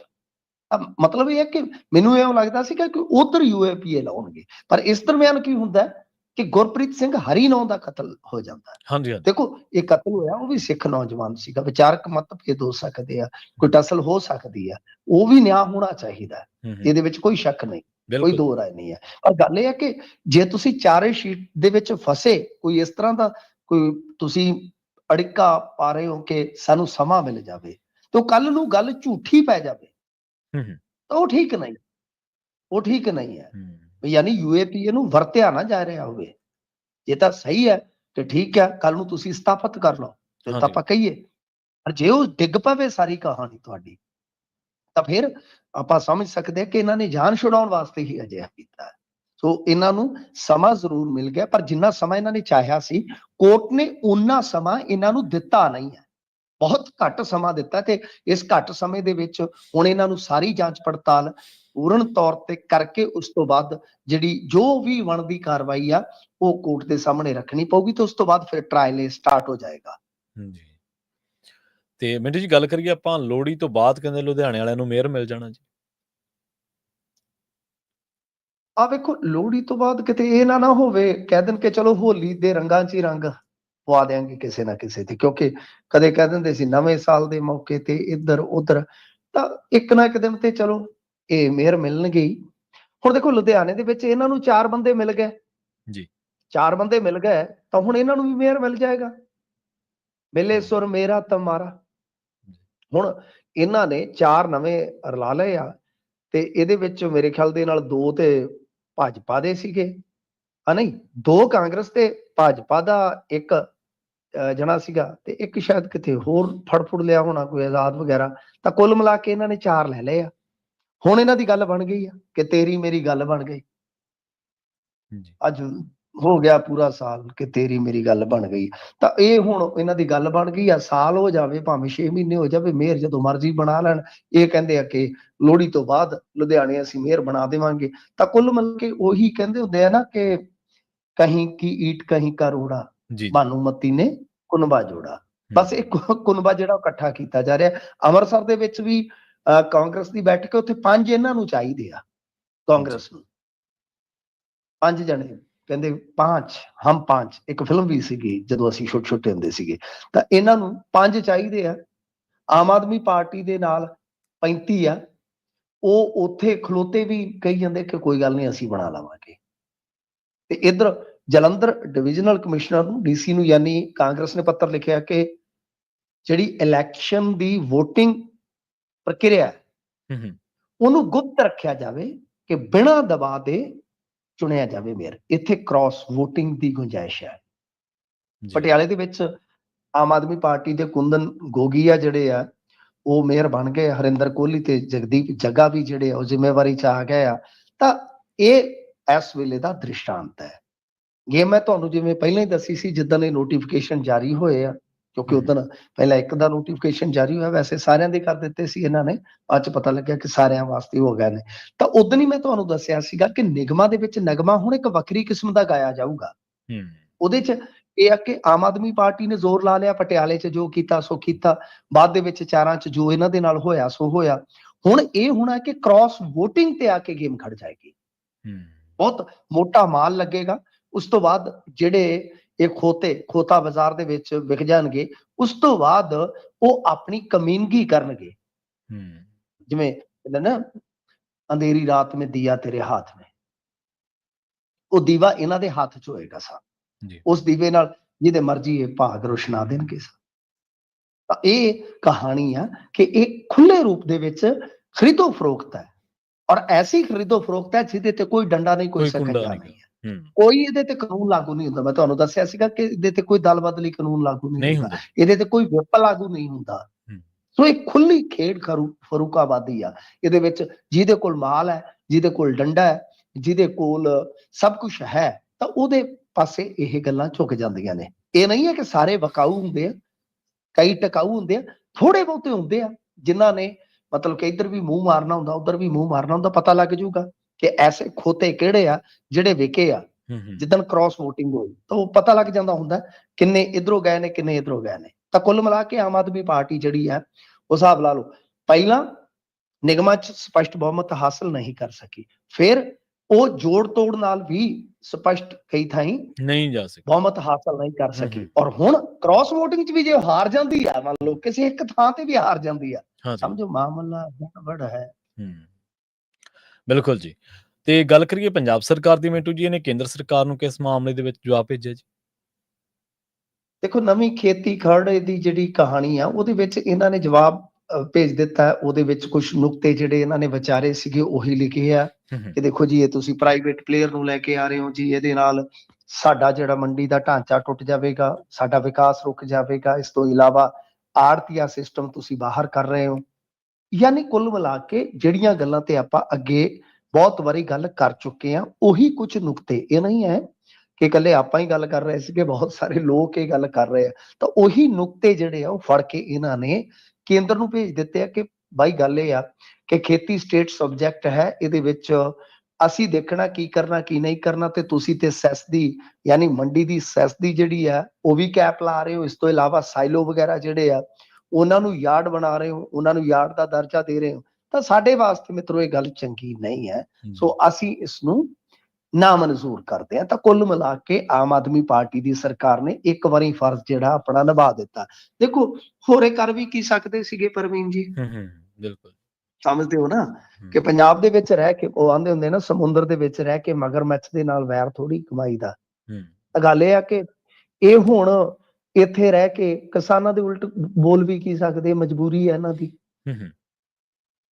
ਤਾਂ ਇਹਨਾਂ ਨੇ ਰੱਦ ਕਰ ਦਿੱਤਾ ਸਾਰਾ ਕੁਝ। ਹੁਣ ਰੱਦ ਜਿਹੜਾ ਹੋ ਗਿਆ, ਤੁਸੀਂ ਇਹ ਚੀਜ਼ ਦੇਖੋ ਕਿ ਇਹ ਇੱਕ ਚਿੱਠੀ ਜਿਹੜੀ ਆ ਉਹ ਆਮ ਤੌਰ ਤੇ ਜਿਵੇਂ ਆਪਾਂ ਦੇਖਦੇ ਹਾਂ, ਜਿਵੇਂ ਖੇਤੀਬਾੜੀ ਮਹਿਕਮਾ ਸਾਡਾ ਸੈਕਟਰੀ ਹੋ ਗਿਆ ਜਾਂ ਖੇਤੀਬਾੜੀ ਮੰਤਰੀ ਹੋ ਗਿਆ, ਉਹਨਾਂ ਦੇ ਬਿਹਾਫ ਤੇ ਗਈ ਹੋਏਗੀ ਜਾਂ ਮੁੱਖ ਮੰਤਰੀ ਦੇ ਬਿਹਾਫ ਤੇ ਗਈ ਹੋਏਗੀ। ਪਰ ਜਿਹੜੀ ਇਹ ਚਰਚਾ ਚੱਲ ਰਹੀ ਸੀਗੀ ਕਿ ਸਰਦ ਰੁੱਤ ਦਾ ਇਜਲਾਸ ਸੱਦਿਆ ਜਾ ਸਕਦਾ, ਉਹਦੇ ਚ ਚਰਚਾ ਹੋਏਗੀ ਵਿਆਪਕ ਪੱਧਰ ਤੇ, ਵੱਡੇ ਪੱਧਰ ਤੇ ਉਸ ਤੋਂ ਬਾਅਦ ਮਤਾ ਪਾ ਕੇ, ਯਾਨੀ ਪੂਰੇ ਪੰਜਾਬ ਬੰਨਿਓ ਇੱਕ ਤਰ੍ਹਾਂ ਨਾਲ ਕਿ ਬਈ ਅਸੀਂ ਇਸ ਨੂੰ ਰੱਦ ਕਰਦੇ ਹਾਂ, ਭੇਜਿਆ ਜਾਏਗਾ। ਐਸਾ ਤੇ ਇਮਕਾਨ ਨਹੀਂ ਲੱਗਦਾ, ਕਿਉਂਕਿ ਸਰਕਾਰ ਤੇ ਜਾ ਕੇ ਬੈਠੀ ਆ ਦਿੱਲੀ ਦੇ ਵਿੱਚ 352 ਵੱਡੇ ਲੀਡਰ। ਕੱਲ ਤੱਕ ਰਿਪੋਰਟ ਸੀ ਸਾਡੇ ਕੋਲ ਕਿ 352 ਵੱਡੇ ਲੀਡਰ ਪੰਜਾਬ ਦੇ ਉਹ ਉੱਥੇ ਦਿੱਲੀ ਦੀਆਂ ਗਲੀਆਂ ਦੇ ਵਿੱਚ ਪਕੌੜੀਆਂ ਖਾ ਰਹੇ ਨੇ ਜੀ। ਤੇ ਮੈਂ ਕਿਹਾ ਵੀ ਆ ਜਿਹੜੇ ਪੰਚ ਤੇ ਸਰਪੰਚ ਇਹਨਾਂ ਨੇ ਕਿਹੜੇ ਮਾਂ ਮਾਰੇ ਆ, ਵੀ ਇਹਨਾਂ ਨੂੰ ਵੀ ਲੈ ਜਾਓ ਵਿਚਾਰਿਆਂ ਨੂੰ, ਦਿੱਲੀ ਘੁਮਾ ਲਿਆਓ। ਸਾਰੀ ਜ਼ਿੰਦਗੀ ਕਈ ਹੋਣੇ ਆ ਮੇਰੇ ਵਰਗੇ ਜਿਨ੍ਹਾਂ ਨੇ ਦਿੱਲੀ ਨਹੀਂ ਦੇਖੀ ਹੋਣੀ ਜੀ। ਦਿੱਲੀ ਕੀ, ਇਹ ਜਿਹੜੇ ਪੰਚ ਆ ਸਰਪੰਚ ਆ ਜਾਂ ਤੁਹਾਡੇ ਹੋਰ ਭੰਬੱਕੜ ਆ, ਵਿਹਲੇ ਐਵੇਂ ਤੁਰੇ ਫਿਰਦੇ ਆ ਤੁਹਾਡੇ ਨਾਲ ਸਕੂਟਰ ਚੁੱਕ ਕੇ, ਇਹਨਾਂ ਨੂੰ ਉੱਧਰ ਗੁਜਰਾਤ ਗੁਜਰੂਤ ਘੁਮਾਓ, ਗੋਆ ਲੈ ਜਾਓ ਵਿਚਾਰਿਆਂ ਨੂੰ, ਉੱਥੇ ਵੇਖਣ, ਮਤਲਬ ਕਿ ਸਮੁੰਦਰ ਦੇ ਕਿਨਾਰਿਆਂ ਤੇ ਕਿਤੇ ਧੁੱਪ ਦਾ ਇਸ਼ਨਾਨ ਹੀ ਕਰਵਾ ਦਿਓ। ਕਈ ਤੇ ਨਹਾਉਂਦੇ ਨਹੀਂ ਸਿਆਲਾਂ ਦੇ ਵਿੱਚ, ਤੁਹਾਨੂੰ ਪਤਾ ਬੜੇ ਘੋਲੀ ਹੁੰਦੇ ਆ। ਤਾਂ ਚਲੋ ਇੰਨੇ ਬਹਾਨੇ ਧੁੱਪ ਦਾ ਇਸ਼ਨਾਨ ਹੋ ਜਾਵੇ, ਕੋਈ ਸਰੀਰ ਖੁੱਲੇ, ਕੋਈ ਦਿਮਾਗ ਖੁੱਲ ਜਾਵੇ ਥੋੜਾ ਜਿਹਾ।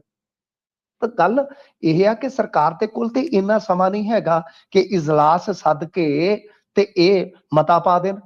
ਨਾ ਇਹਨਾਂ ਕਿੱਥੇ ਜੀ। ਹੁਣ ਇਹਨਾਂ ਨੇ ਹਾਂਜੀ, ਹੁਣ ਇਹਨਾਂ ਨੇ ਉਹ ਚ, ਮੈਂ ਤੁਹਾਨੂੰ ਕੁਲਤਾਰ ਸਿੰਘ ਸੰਧਵਾ ਵਾਲੀ ਵੀ ਉਦੋਂ ਗੱਲ ਦੱਸੀ ਸੀਗੀ ਕਿ ਸੰਧਵਾ ਸਾਹਿਬ ਵੇਖੋ ਕਿਸ ਤਰ੍ਹਾਂ ਹੁਣ ਡਿਪਲੋਮੈਟਿਕ ਜੇ ਜਵਾਬ ਦੇਣ ਡਏ ਨੇ। ਤਾਂ ਗੱਲ ਇਹ ਆ ਕਿ ਹੁਣ ਇਹਨਾਂ ਨੇ ਇਹ ਬੁੱਤਾ ਸਾਰ ਦਿੱਤਾ ਕਿ ਲਓ ਜੀ ਅਸੀਂ ਉਹ ਰੱਦ ਕਰ ਦਿੱਤਾ, ਪਰ ਦਿੱਲੀ ਵਾਲੇ ਤਾਂ ਗੁੱਟੋ ਫੜ ਕੇ ਕੈਂਚੀ ਮਾਰ ਕੇ ਉੱਥੇ ਖਿਲਾਰੀ ਖਲੋਤੇ ਆ ਕਿ ਭਾਈ ਇੱਥੇ ਆ ਕੇ ਤੇ ਕੰਮ ਕਰੋ। ਸਮੇਤ ਮਾਨ ਸਾਹਿਬ ਤੇ ਉੱਥੇ ਪਿੱਛੇ ਪਿੱਛੇ ਤੁਰੇ ਫਿਰਦੇ ਨੇ,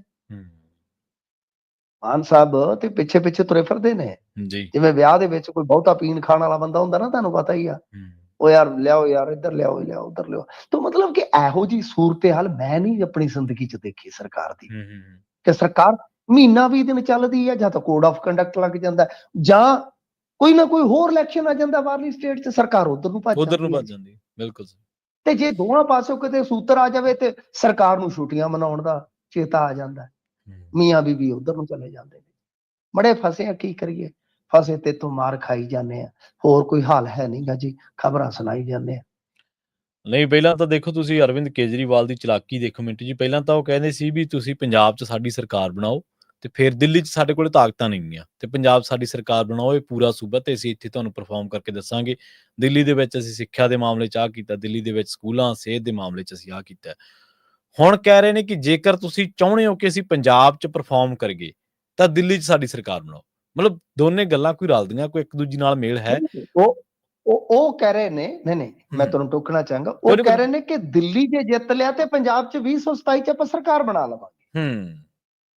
ਮਤਲਬ ਕਿ ਜੇ ਦਿੱਲੀ 'ਚ ਸਰਕਾਰ ਬਣਦੀ ਆ, ਤੁਸੀਂ ਮਤਲਬ ਕਿ ਲੋਲੀਪੌਪ ਇਹਨਾਂ ਨੂੰ ਵੇਖੋ ਕਿਹੋ ਜਿਹਾ ਦੇ ਰਿਹਾ, ਟਿਕਟਾਂ ਦਾ ਲੋਲੀਪੌਪ। ਜੇ ਦਿੱਲੀ ਦੀ ਸਰਕਾਰ ਤੇ 13 'ਚ ਹੀ ਬਣ ਗਈ ਸੀ, ਹਾਂਜੀ, ਫਿਰ 15 'ਚ ਬਣ ਗਈ, ਤੇ ਫਿਰ 17 'ਚ ਕਿਉਂ ਨਾ ਬਣੀ ਤੁਹਾਡੀ? ਹਾਂਜੀ ਬਿਲਕੁਲ। ਉਹ ਕਹਿਣ ਦਾ ਮਤਲਬ ਹੈ ਕਿ ਬਿਲਕੁਲ ਜਿਵੇਂ ਕਹਿ ਲਓ ਕਿ ਬੇਤੁਕੇ ਲੌਜਿਕ। ਤਰਕਹੀਣ ਗੱਲਾਂ ਨੇ। ਸੋ ਇਹਨਾਂ ਨੂੰ ਬਸ ਕਹੀਏ ਆਪਣੇ ਬੰਦੇ ਜਿਹੜੇ ਆ ਇਹ ਭਾਵਨਾਤਮਕ ਤੌਰ ਤੇ ਇਹਨਾਂ ਦੇ ਹਾਲੇ ਵੀ ਇਨਕਲਾਬ ਦਾ ਪਲਾਸਟਿਕ ਵਾਲਾ ਕੀੜਾ ਜਿਹੜਾ ਉਹ ਚੱਲ ਰਿਹਾ ਦਿਮਾਗ 'ਚ। ਖੁਰੇ ਇਨਕਲਾਬ ਆ ਜਾਏਗਾ। ਸਭ ਕਿਹੜਾ ਇਨਕਲਾਬ, ਉਹ ਆ ਗਿਆ ਜਿਹੜਾ ਆਉਣਾ ਸੀਗਾ। ਹੁਣ ਤੇ ਹਿਸਾਬ ਕਿਤਾਬ ਹੋ ਰਿਹਾ, ਇਨਕਲਾਬ ਤੇ ਹੋ ਗਿਆ ਜਿਹੜਾ ਹੋਣਾ ਸੀਗਾ।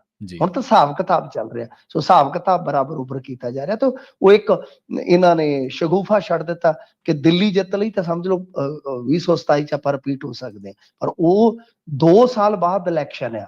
2 ਸਾਲ ਬਾਅਦ, 2 ਸਾਲਾਂ ਚ ਸਭ 24 ਮਹੀਨੇ ਹੁੰਦੇ ਆ, ਹਨਾ। ਤਾਂ ਕਹਿਣ ਦਾ ਮਤਲਬ ਹੈ ਕਿ 104 ਹਫ਼ਤਿਆਂ ਚ ਪਤਾ ਨਹੀਂ ਕਿਆ ਹੋਏਗਾ ਕਿਆ ਨਹੀਂ ਹੋਏਗਾ। ਤਾਂ ਬਹੁਤ ਦੂਰ ਦੀਆਂ ਗੱਲਾਂ ਨੇ। ਪਰ ਇਹ ਜਿਹੜੇ ਇਹਨਾਂ ਦੇ ਕੱਟੜ ਸਮਰਥਕ ਨੇ ਉਹ ਬਸ ਇਹਨਾਂ ਗੱਲਾਂ ਨੂੰ, ਜਿਹੜੀਆਂ ਗੱਲਾਂ ਇਹਨਾਂ ਤੋਂ ਮੂੰਹ ਨਿਕਲਦੇ ਆ, ਉਹ ਦੁਨੀਆ ਦਾ ਅੰਤਮ ਸੱਚ ਮੰਨ ਕੇ ਚੱਲਦੇ ਨੇ। ਬਿਲਕੁਲ ਜੀ। ਨਾ ਦਿੱਲੀ ਨਾਲ ਸਾਡੇ ਮਸਲੇ ਰਲਦੇ ਆ, ਨਾ ਦਿੱਲੀ ਨਾਲ ਵੋਟਰ ਦੀ ਤਸਵੀਰ ਰਲਦੀ ਹੈ, ਨਾ ਕੋਈ ਹੋਰ ਗੱਲਬਾਤ ਰਲਦੀ ਹੈ। ਉਹ ਇੱਕ ਨਗਰ ਨਿਗਮ ਟਾਈਪ ਸਰਕਾਰ ਆ। ਇਹ ਪੂਰਾ ਸੂਬਾ ਫਿਰ ਵੀ ਤੁਸੀਂ ਲੇਲੜੀਆਂ ਕੱਢ ਰਹੇ ਹੋ ਕਿ ਅਸੀਂ ਐਂ ਕਰਾਂਗੇ। ਉਹ ਕਹਿੰਦੇ ਕਿ ਨੌਲੇਜ ਸ਼ੇਅਰ ਦਾ MOU ਸਾਈਨ ਹੋਇਆ, ਤੁਹਾਨੂੰ ਵੀ ਤਸਵੀਰ ਸਿਖਾ ਦਿਆਂਗੇ। ਹਾਂਜੀ, ਬਿਲਕੁਲ ਬਿਲਕੁਲ। ਅਗਲੀ ਗੱਲ ਕਰੀਏ ਡੱਲੇਵਾਲ ਸਾਹਿਬ ਦੀ। ਮਿੰਟੂ ਜੀ, ਡੱਲੇਵਾਲ ਸਾਹਿਬ ਨੇ ਬਿਆਨ ਉਹਨਾਂ ਦਾ ਆਇਆ ਇੱਕ ਕਿ ਕੇਂਦਰ ਜੇਕਰ ਮੰਨੇ ਤਾਂ ਮੈਂ ਮਰਨ ਵਰਤ ਜਿਹੜਾ ਉਹ ਤੋੜ ਦੇਵਾਂ। ਕੇਂਦਰ ਹੁਣ ਮੰਨਦਾ ਹੁੰਦਾ ਤਾਂ ਫਿਰ ਗੱਲ ਮਰਨ ਵਰਤ ਤੱਕ ਪੁੱਜਦੀ ਕਿਉਂ ਜੀ? ਗੱਲ ਤੇ ਇਹ ਹੈ ਨਾ ਕਿ ਮੋਦੀ ਸਾਹਿਬ ਮੰਗਾ ਮੰਨ ਲੈਣ, ਮੈਂ ਮਰਨ ਵਰਤ ਛੱਡ ਦੂੰਗਾ, ਇਹ ਨਾ ਸਾਡਾ ਕਾਰੋਬਾਰ ਹੈ, ਨਾ ਸਾਡਾ ਸ਼ੌਕ ਆ, ਇਹ ਉਹਨਾਂ ਦਾ ਕਹਿਣਾ ਆ। ਹੁਣ ਦੇਖੋ ਹੋਇਆ ਕੀ ਸੀਗਾ ਕਿ ਪਿਛਲੇ ਦਿਨੀ ਇਹਨਾਂ ਦੇ ਕੁਝ ਲੀਡਰ ਜਿਹੜੇ ਆ ਉਹ ਅਕਾਲ ਤਖਤ ਸਾਹਿਬ ਤੇ ਗਏ ਸਨ ਤੇ ਉਹਨਾਂ ਨੇ ਬਈ ਜਾ ਕੇ ਉੱਥੇ ਇੱਕ ਮੰਗ ਪੱਤਰ ਲਿਖ ਕੇ ਦਿੱਤਾ ਸੀਗਾ ਕਿ ਜਗਜੀਤ ਸਿੰਘ ਡੱਲੇਵਾਲ ਨੂੰ ਮਰਨ ਵਰਤ ਤੋੜਨ ਲਈ ਆਖਿਆ ਜਾਵੇ। ਵੈਸੇ ਕਮਾਲ ਦੀ ਗੱਲ ਆ ਕਿ ਇੱਕ ਪਾਸੇ ਅਕਾਲ ਤਖਤ ਜਾਂ ਜਿਹੜੇ ਹੈਗੇ ਨੇ ਸਿੱਖ ਲੀਡਰ, ਉਹ ਕਹਿ ਦਿੰਦੇ ਆ ਕਿ ਸਿੱਖ ਸਿਧਾਂਤਾਂ ਦੇ ਮੁਤਾਬਕ ਇਹ ਸਭ ਕੁਝ ਗਲਤ ਹੈ। ਤੇ ਕਮਾਲ ਦੀ ਗੱਲ ਹੈ ਕਿ ਦੂਜੇ ਪਾਸੇ ਅਰਦਾਸ ਵੀ ਹੋ ਜਾਂਦੀ ਹੈ ਡੱਲੇਵਾਲ ਸਾਹਿਬ ਦੇ ਹੱਕ 'ਚ। ਇੱਕ ਪਾਸੇ ਇਹਨੂੰ ਗਲਤ ਵੀ ਕਹਿੰਦੇ ਆ ਤਾਂ ਦਰਸ਼ਨ ਸਿੰਘ ਫੇਰੂਮਲ ਨੂੰ ਕਹਿ ਲਓ ਕਿ ਮਹਾਨ ਵੀ ਮੰਨਿਆ ਜਾਂਦਾ, ਸ਼ਹੀਦ ਵੀ ਮੰਨਿਆ। ਉਹ ਕਹਿਣ ਦਾ ਭਾਵ ਇਹ ਆ ਕਿ ਕੁਝ ਚੀਜ਼ਾਂ ਜਿਹੜੀਆਂ ਉਹ ਇਸ ਤਰ੍ਹਾਂ ਹੀ ਅੱਗੇ ਵੱਧਦੀਆਂ। ਤਾਂ ਹੁਣ ਇਹਨਾਂ ਨੇ ਜਿਹੜੀ ਗੱਲ ਹੈ ਇਸੇ ਸੰਦਰਭ 'ਚ ਕਹੀ ਆ ਕਿ ਤੁਸੀਂ ਉੱਥੇ ਜਾ ਕੇ ਜਿਹੜਾ ਮੰਗ ਪੱਤਰ ਦੇ ਰਹੇ ਹੋ, ਭਾਈ ਤੁਸੀਂ ਜਾ ਕੇ ਮੋਦੀ ਨੂੰ ਕਹੋ ਨਾ ਕਿ ਮੰਗਾਂ ਹੀ ਮੰਨ ਲਓ। ਤਾਂ ਇਸ ਕਰਕੇ ਇਹ ਬਿਆਨ ਆਇਆ। ਪਰ ਦੂਜੇ ਪਾਸੇ ਜਿਹੜੀ ਅੱਜ ਦੀ ਵੱਡੀ ਖਬਰ ਸੀਗੀ, ਉਹ ਵੱਡੀ ਖਬਰ ਇਹ ਸੀਗੀ ਕਿ ਡੱਲੇਵਾਲ ਹੋਰਾਂ ਦੇ ਪਾਸ ਰਾਜੇਵਾਲ ਹੋਰੀ ਗਏ ਅੱਜ। ਉੱਥੇ ਜਾ ਕੇ ਉਹਨਾਂ ਨੇ ਜਿਹੜੀਆਂ ਗੱਲਾਂ ਕਹੀਆਂ ਨੇ, ਉਹਨਾਂ ਨੇ ਕਿਹਾ ਕਿ ਸਾਡਾ ਸੰਘਰਸ਼ ਇੱਕ ਆ, ਸਾਡੀਆਂ ਮੰਗਾਂ ਇੱਕ ਆ ਤੇ ਅਸੀਂ ਇਕਜੁੱਟ ਹੋ ਕੇ ਹੀ ਇਹਦੇ ਵਾਸਤੇ ਲੜਾਂਗੇ। ਯਾਨੀ ਏਕਤਾ ਵਾਲੀ ਕਿਤੇ ਨਾ ਕਿਤੇ ਸਹਿਮਤੀ ਬਣਦੀ ਨਜ਼ਰ ਆ ਰਹੀ ਹੈ। ਜਿਵੇਂ ਆਪਾਂ ਕੱਲ ਵੀ ਗੱਲ ਕੀਤੀ ਸੀਗੀ ਕਿ ਦਰਅਸਲ ਪਹਿਲਾਂ ਉਹ ਜਾ ਕੇ ਮਿਲਣਗੇ, ਉਸ ਤੋਂ ਬਾਅਦ ਫਿਰ ਉਹਨਾਂ ਦੀ ਸਹਿਮਤੀ ਬਣੇਗੀ, ਉਸ ਤੋਂ ਬਾਅਦ PC ਹੋਏਗੀ, ਐਲਾਨ ਹੋਏਗਾ। ਹੁਣ ਐਕਸ਼ਨ ਬਾਰੇ ਜਿਹੜਾ ਮੈਂ ਤੁਹਾਨੂੰ ਕਿਹਾ ਸੀਗਾ ਕਿ ਮੇਨਲੀ ਤਾਂ ਇਹੀ ਚੀਜ਼ ਦੇਖਣ ਵਾਲੀ ਹੋਏਗੀ ਕਿ ਐਕਸ਼ਨ ਹੁਣ ਕਿਸ ਤਰ੍ਹਾਂ ਦਾ ਉਲੀਕਿਆ ਜਾਏਗਾ। ਤਾਂ ਉਹਦੇ ਵਾਸਤੇ 15 ਤਰੀਕ ਮਿੱਥੀ ਗਈ ਆ ਕਿ 15 ਤਰੀਕ ਨੂੰ ਸਿਰ ਜੋੜਾਂਗੇ। ਬਈ ਹੁਣ ਕੀਤਾ ਕੀ ਜਾਵੇ, ਤਾਂ ਫਿਰ ਉਹ ਤੋਂ ਬਾਅਦ ਨਿਕਲੇਗਾ ਐਕਸ਼ਨ ਪ੍ਰੋਗਰਾਮ। ਫਿਰ ਪਤਾ ਲੱਗੂਗਾ ਕਿ ਕਿਸ ਤਰ੍ਹਾਂ ਦਾ ਐਕਸ਼ਨ ਪ੍ਰੋਗਰਾਮ ਉਲੀਕਿਆ ਜਾਂਦਾ, ਕਿ ਪੰਜਾਬ ਦੀ ਹਦੂਦ ਦੇ ਅੰਦਰ ਹੀ ਜਾਂ ਕਹਿ ਲਓ ਕਿ ਹੱਦ ਤੋਂ ਹੱਦ ਹਰਿਆਣਾ ਦੇ ਅੰਦਰ ਇੱਕ ਲਾਮਬੰਦੀ ਦਾ ਸਿਲਸਿਲਾ ਚੱਲ ਰਿਹਾ, ਜਾਂ ਕੋਈ ਡਾਇਰੈਕਟ ਐਕਸ਼ਨ ਜਿਹੜਾ ਉਹ ਐਲਾਨਿਆ ਜਾਂਦਾ। ਤਾਂ ਸਹਿਮਤੀ ਤਕਰੀਬਨ ਬਣ ਗਈ ਆ। ਪਰ ਦੂਜੇ ਪਾਸੇ ਨਰਿੰਦਰ ਮੋਦੀ ਸਰਕਾਰ ਟਸ ਤੋਂ ਮਸ ਨਹੀਂ ਹੈ। ਹਾਂ, ਡੱਲੇਵਾਲ ਜਿਹੜੇ ਆ ਉਹ ਨਿਗਾਰ ਵੱਲ ਜਾ ਰਹੇ ਆ ਲਗਾਤਾਰ। ਸਿਹਤ ਪੱਖੋਂ ਆਉਣ ਵਾਲੇ ਦਿਨਾਂ ਦੇ ਵਿੱਚ ਉਹਨਾਂ ਦੀ ਸਿਹਤ ਜਿਹੜੀ ਆ ਉਹ ਹੋਰ ਵੀ ਜ਼ਿਆਦਾ ਵਿਗੜ ਜਾਏਗੀ। ਔਰ ਇਹਦੇ ਵਿੱਚ ਪੰਜਾਬ ਸਰਕਾਰ ਦੇ ਅੰਦਰੋਂ ਜੋ ਸਾਨੂੰ ਜਾਣਕਾਰੀ ਮਿਲੀ ਆ ਕਿ ਪੰਜਾਬ ਸਰਕਾਰ ਦੇ ਵੱਡੇ ਅਫਸਰਾਂ ਨੂੰ ਅਲਰਟ ਤੇ ਰਹਿਣ ਵਾਸਤੇ ਕਿਹਾ ਗਿਆ। ਇਸ ਤੋਂ ਇਲਾਵਾ ਕੇਂਦਰੀ ਕੁਝ ਜਿਹੜੀ ਸੁਰੱਖਿਆ ਦਸਤਿਆਂ ਦੀ ਹੁੰਦੀ ਹੈ ਇਹਨਾਂ ਦੇ ਨਾਲ ਬਈ ਸੰਪਰਕ, ਤੇ ਉਹਨਾਂ ਦੀ ਵੀ ਜੋ ਉਹ ਹੈਗੀ ਆ, ਮੇਨਲੀ ਆਪਾਂ ਕਹੀਏ ਕਿ ਬਈ ਜਿਹੜੀ ਅਫਸਰਸ਼ਾਹੀ, ਉਹ ਵੀ ਸੰਪਰਕ ਦੇ ਵਿੱਚ ਆ ਕਿ ਜੇ ਮੰਨ ਲਓ ਖੁਦਾ ਨਾ ਖਾਸਤਾ ਕੋਈ ਮਿਸ ਹੈਪਨਿੰਗ ਹੁੰਦੀ ਆ ਤਾਂ ਉਸ ਹਾਲਤ ਦੇ ਵਿੱਚ ਪੰਜਾਬ ਦੇ ਜਿਹੜੇ ਹਾਲਾਤ ਨੇ ਉਹ ਵਿਗੜਨ ਨਾ, ਉਹਦੇ ਵਾਸਤੇ ਲਾਅ ਐਂਡ ਆਰਡਰ ਨੂੰ ਮੇਨਟੇਨ ਕਰਨ ਲਈ ਇਹ ਸਾਰੀਆਂ ਚੀਜ਼ਾਂ ਜਿਹੜੀਆਂ ਉਹ ਦੇਖ ਲਈਆਂ। ਜੀ। ਤੇ ਮਿੰਟੂ ਜੀ, ਇੱਕ 8 ਸਾਲ ਦੀ ਬੱਚੀ ਦੀ ਜਿਹੜੀ ਮੌਤ ਆ ਉਹ ਦਿਲ ਦੇ ਦੌਰੇ ਪੈਣ ਕਰਕੇ ਹੋਈ ਹੈ ਜੀ? ਦੇਖੋ ਇਹਨੂੰ ਹੁਣ ਇੱਕ ਹੁੰਦਾ ਸਰ ਹਾਰਟ ਅਟੈਕ, ਇੱਕ ਕਾਰਡੀਅਕ ਅਰੈਸਟ, ਇਹ ਦੋ ਤਰ੍ਹਾਂ। ਇਹ ਇੰਡੀਆ ਦੇ ਵਿੱਚ ਬਹੁਤ ਰੇਅਰ ਸੀਗਾ। ਹੁਣ ਤੇ ਕੋਈ ਟ੍ਰੈਡਮਿਲ ਤੇ ਡਿੱਗ ਪੈਂਦਾ, ਕੋਈ ਕਿਤੇ, ਕੋਈ ਹਾਂਜੀ, ਹਾਂਜੀ। ਕੱਲ ਭੰਗੜਾ ਪਾਉਂਦਾ ਪਟਿਆਲੇ ਦੇ ਵਿੱਚ, ਇੱਕ ਭੰਗੜਚੀ ਜਿਹੜਾ ਸੀਗਾ ਉਹ ਡਿੱਗ ਪਈ। ਉਹ ਮਰ ਗਿਆ। ਹੂੰ। ਹਾਂਜੀ, ਤਾਂ ਇਹ ਆ ਕਿ ਇਹ 8 ਸਾਲ ਦੀ ਕੁੜੀ ਜਿਹੜੀ ਆ ਸਕੂਲੇ ਪਹੁੰਚਦੀ, ਮੈਂ ਵੀਡੀਓ ਵੀ ਵੇਖਿਆ, ਵਿਚਾਰੀ ਕੁਰਸੀ ਤੇ ਨਿਢਾਲ ਹੋ ਜਾਂਦੀ ਹੈ ਤੇ ਉੱਥੇ ਖਤਮ ਹੋ ਜਾਂਦੀ ਆ।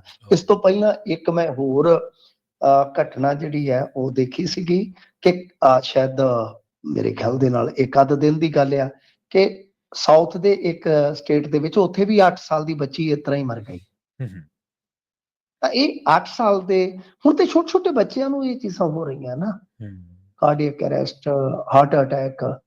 ਵੈਸੇ ਦੋ ਚੀਜ਼ਾਂ ਵੱਖੋ ਵੱਖਰੀਆਂ ਹੁੰਦੀਆਂ ਨੇ ਥੋੜੀਆਂ, ਕਿ ਇੱਕਦਮ ਦਿਲ ਕੰਮ ਕਰਨਾ ਛੱਡ ਦਿੰਦਾ ਹੈ ਜੀ, ਜਾਂ ਜੀ। ਦੂਸਰੇ ਪਾਸੇ ਜੇ ਆਪਾਂ ਦੇਖਦੇ ਹਾਂ ਤਾਂ ਬਲੋਕੇਜ ਵਗੈਰਾ ਆ ਜਾਂਦੀ ਹੈ, ਤਾਂ ਉਹਦੇ ਨਾਲ ਅਟੈਕ ਆ ਜਾਂਦਾ ਹੈ। ਤਾਂ ਗੱਲ ਇਹ ਹੈ ਕਿ ਇੰਡੀਅਨ ਲੋਕ ਜਿਹੜੇ ਉਹ ਇਸ ਤੋਂ ਬਹੁਤ ਜ਼ਿਆਦਾ ਪ੍ਰਭਾਵਿਤ ਹੋ ਰਹੇ ਸਨ। ਹੂੰ, ਹੂੰ।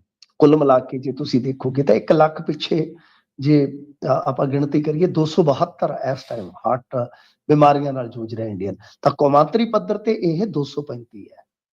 ਜਦ ਕਿ ਸਮੱਸਿਆ ਹੈ ਕਿ ਸਾਡਾ ਇੱਥੇ 25 ਲੱਖ ਤੇ ਇੱਕ ਡਾਕਟਰ ਹੈ ਹਾਰਟ ਦਾ, ਜਦ ਜੀ। ਕਿ ਅਮਰੀਕਾ 'ਚ ਸ਼ਾਇਦ 7,000 ਤੇ ਹੈ। ਹੂੰ, ਹੂੰ। ਬਹੁਤ ਵੱਡੀਆਂ ਸਮੱਸਿਆਵਾਂ ਨੇ। ਸਾਡਾ ਖਾਣ ਪਾਨ, ਕੁਝ ਲੋਕ ਇਹਨੂੰ ਟੀਕੇ ਨਾਲ ਵੀ ਜੋੜਦੇ ਆ, ਕਰੋਨਾ ਵਾਲੇ ਨਾਲ। ਹੂੰ।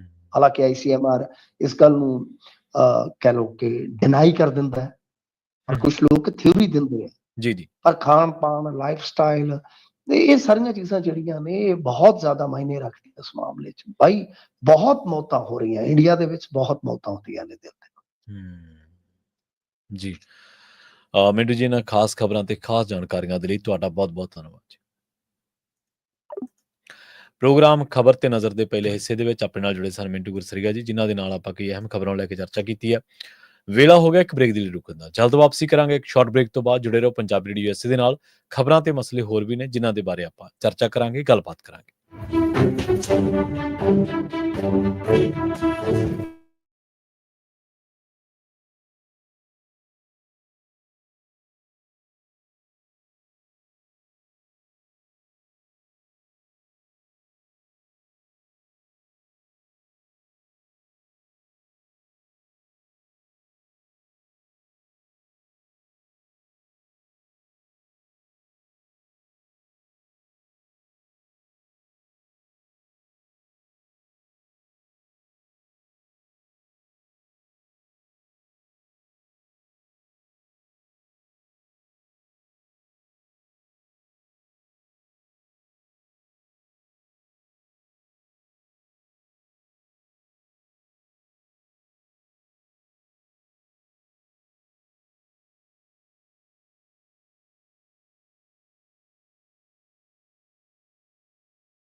ਬ੍ਰੇਕ ਤੋਂ ਬਾਅਦ ਇੱਕ ਵਾਰ ਮੁੜ ਤੋਂ ਤੁਹਾਡਾ ਸਾਰਿਆਂ ਦਾ ਸਵਾਗਤ ਹੈ ਪ੍ਰੋਗਰਾਮ ਖਬਰ ਤੇ ਨਜ਼ਰ ਦੇ ਵਿੱਚ। ਤੁਸੀਂ ਜੁੜੇ ਹੋਏ ਹੋ ਪੰਜਾਬ ਰੇਡੀਓ ਐਸਏ ਦੇ ਨਾਲ ਤੇ ਬ੍ਰੇਕ ਤੋਂ ਬਾਅਦ ਆਪਾਂ ਕੁਝ ਅਹਿਮ ਖਬਰਾਂ ਦੇ ਵੱਲ ਚੱਲਦੇ ਹਾਂ। ਲੰਘੇ ਦਿਨੀ ਆਪਾਂ ਇੱਕ ਖਬਰ ਦੇ ਉੱਤੇ ਚਰਚਾ ਕੀਤੀ ਸੀ, ਜਿਹਦੇ ਉੱਤੇ ਅੱਜ ਕੱਲ੍ਹ ਗੱਲਬਾਤ ਨਹੀਂ ਹੋ ਰਹੀ ਕਿ ਚੰਡੀਗੜ੍ਹ ਜਿਹੜਾ ਕਿ ਪੰਜਾਬ ਦੀ ਰਾਜਧਾਨੀ ਹੈ, ਉਹਦੇ ਵਿੱਚ ਹੁਣ ਇਹ ਇੱਕ ਅੱਡ ਤੋਂ ਸਰਕਾਰ ਬਣਾਉਣ ਦੀ ਆਉਣ ਵਾਲੇ ਟਾਈਮ ਦੇ ਵਿੱਚ ਉੱਥੇ ਦਿੱਲੀ ਵਾਂਗੂ ਵਿਧਾਨ ਸਭਾ, ਦਿੱਲੀ ਦੇ ਵਾਂਗੂ ਮੁੱਖ ਮੰਤਰੀ ਬਣਾਉਣ ਦੀਆਂ ਕੋਸ਼ਿਸ਼ਾਂ ਚਾਰਜੋਈਆਂ ਕੀਤੀਆਂ ਜਾ ਰਹੀਆਂ ਨੇ।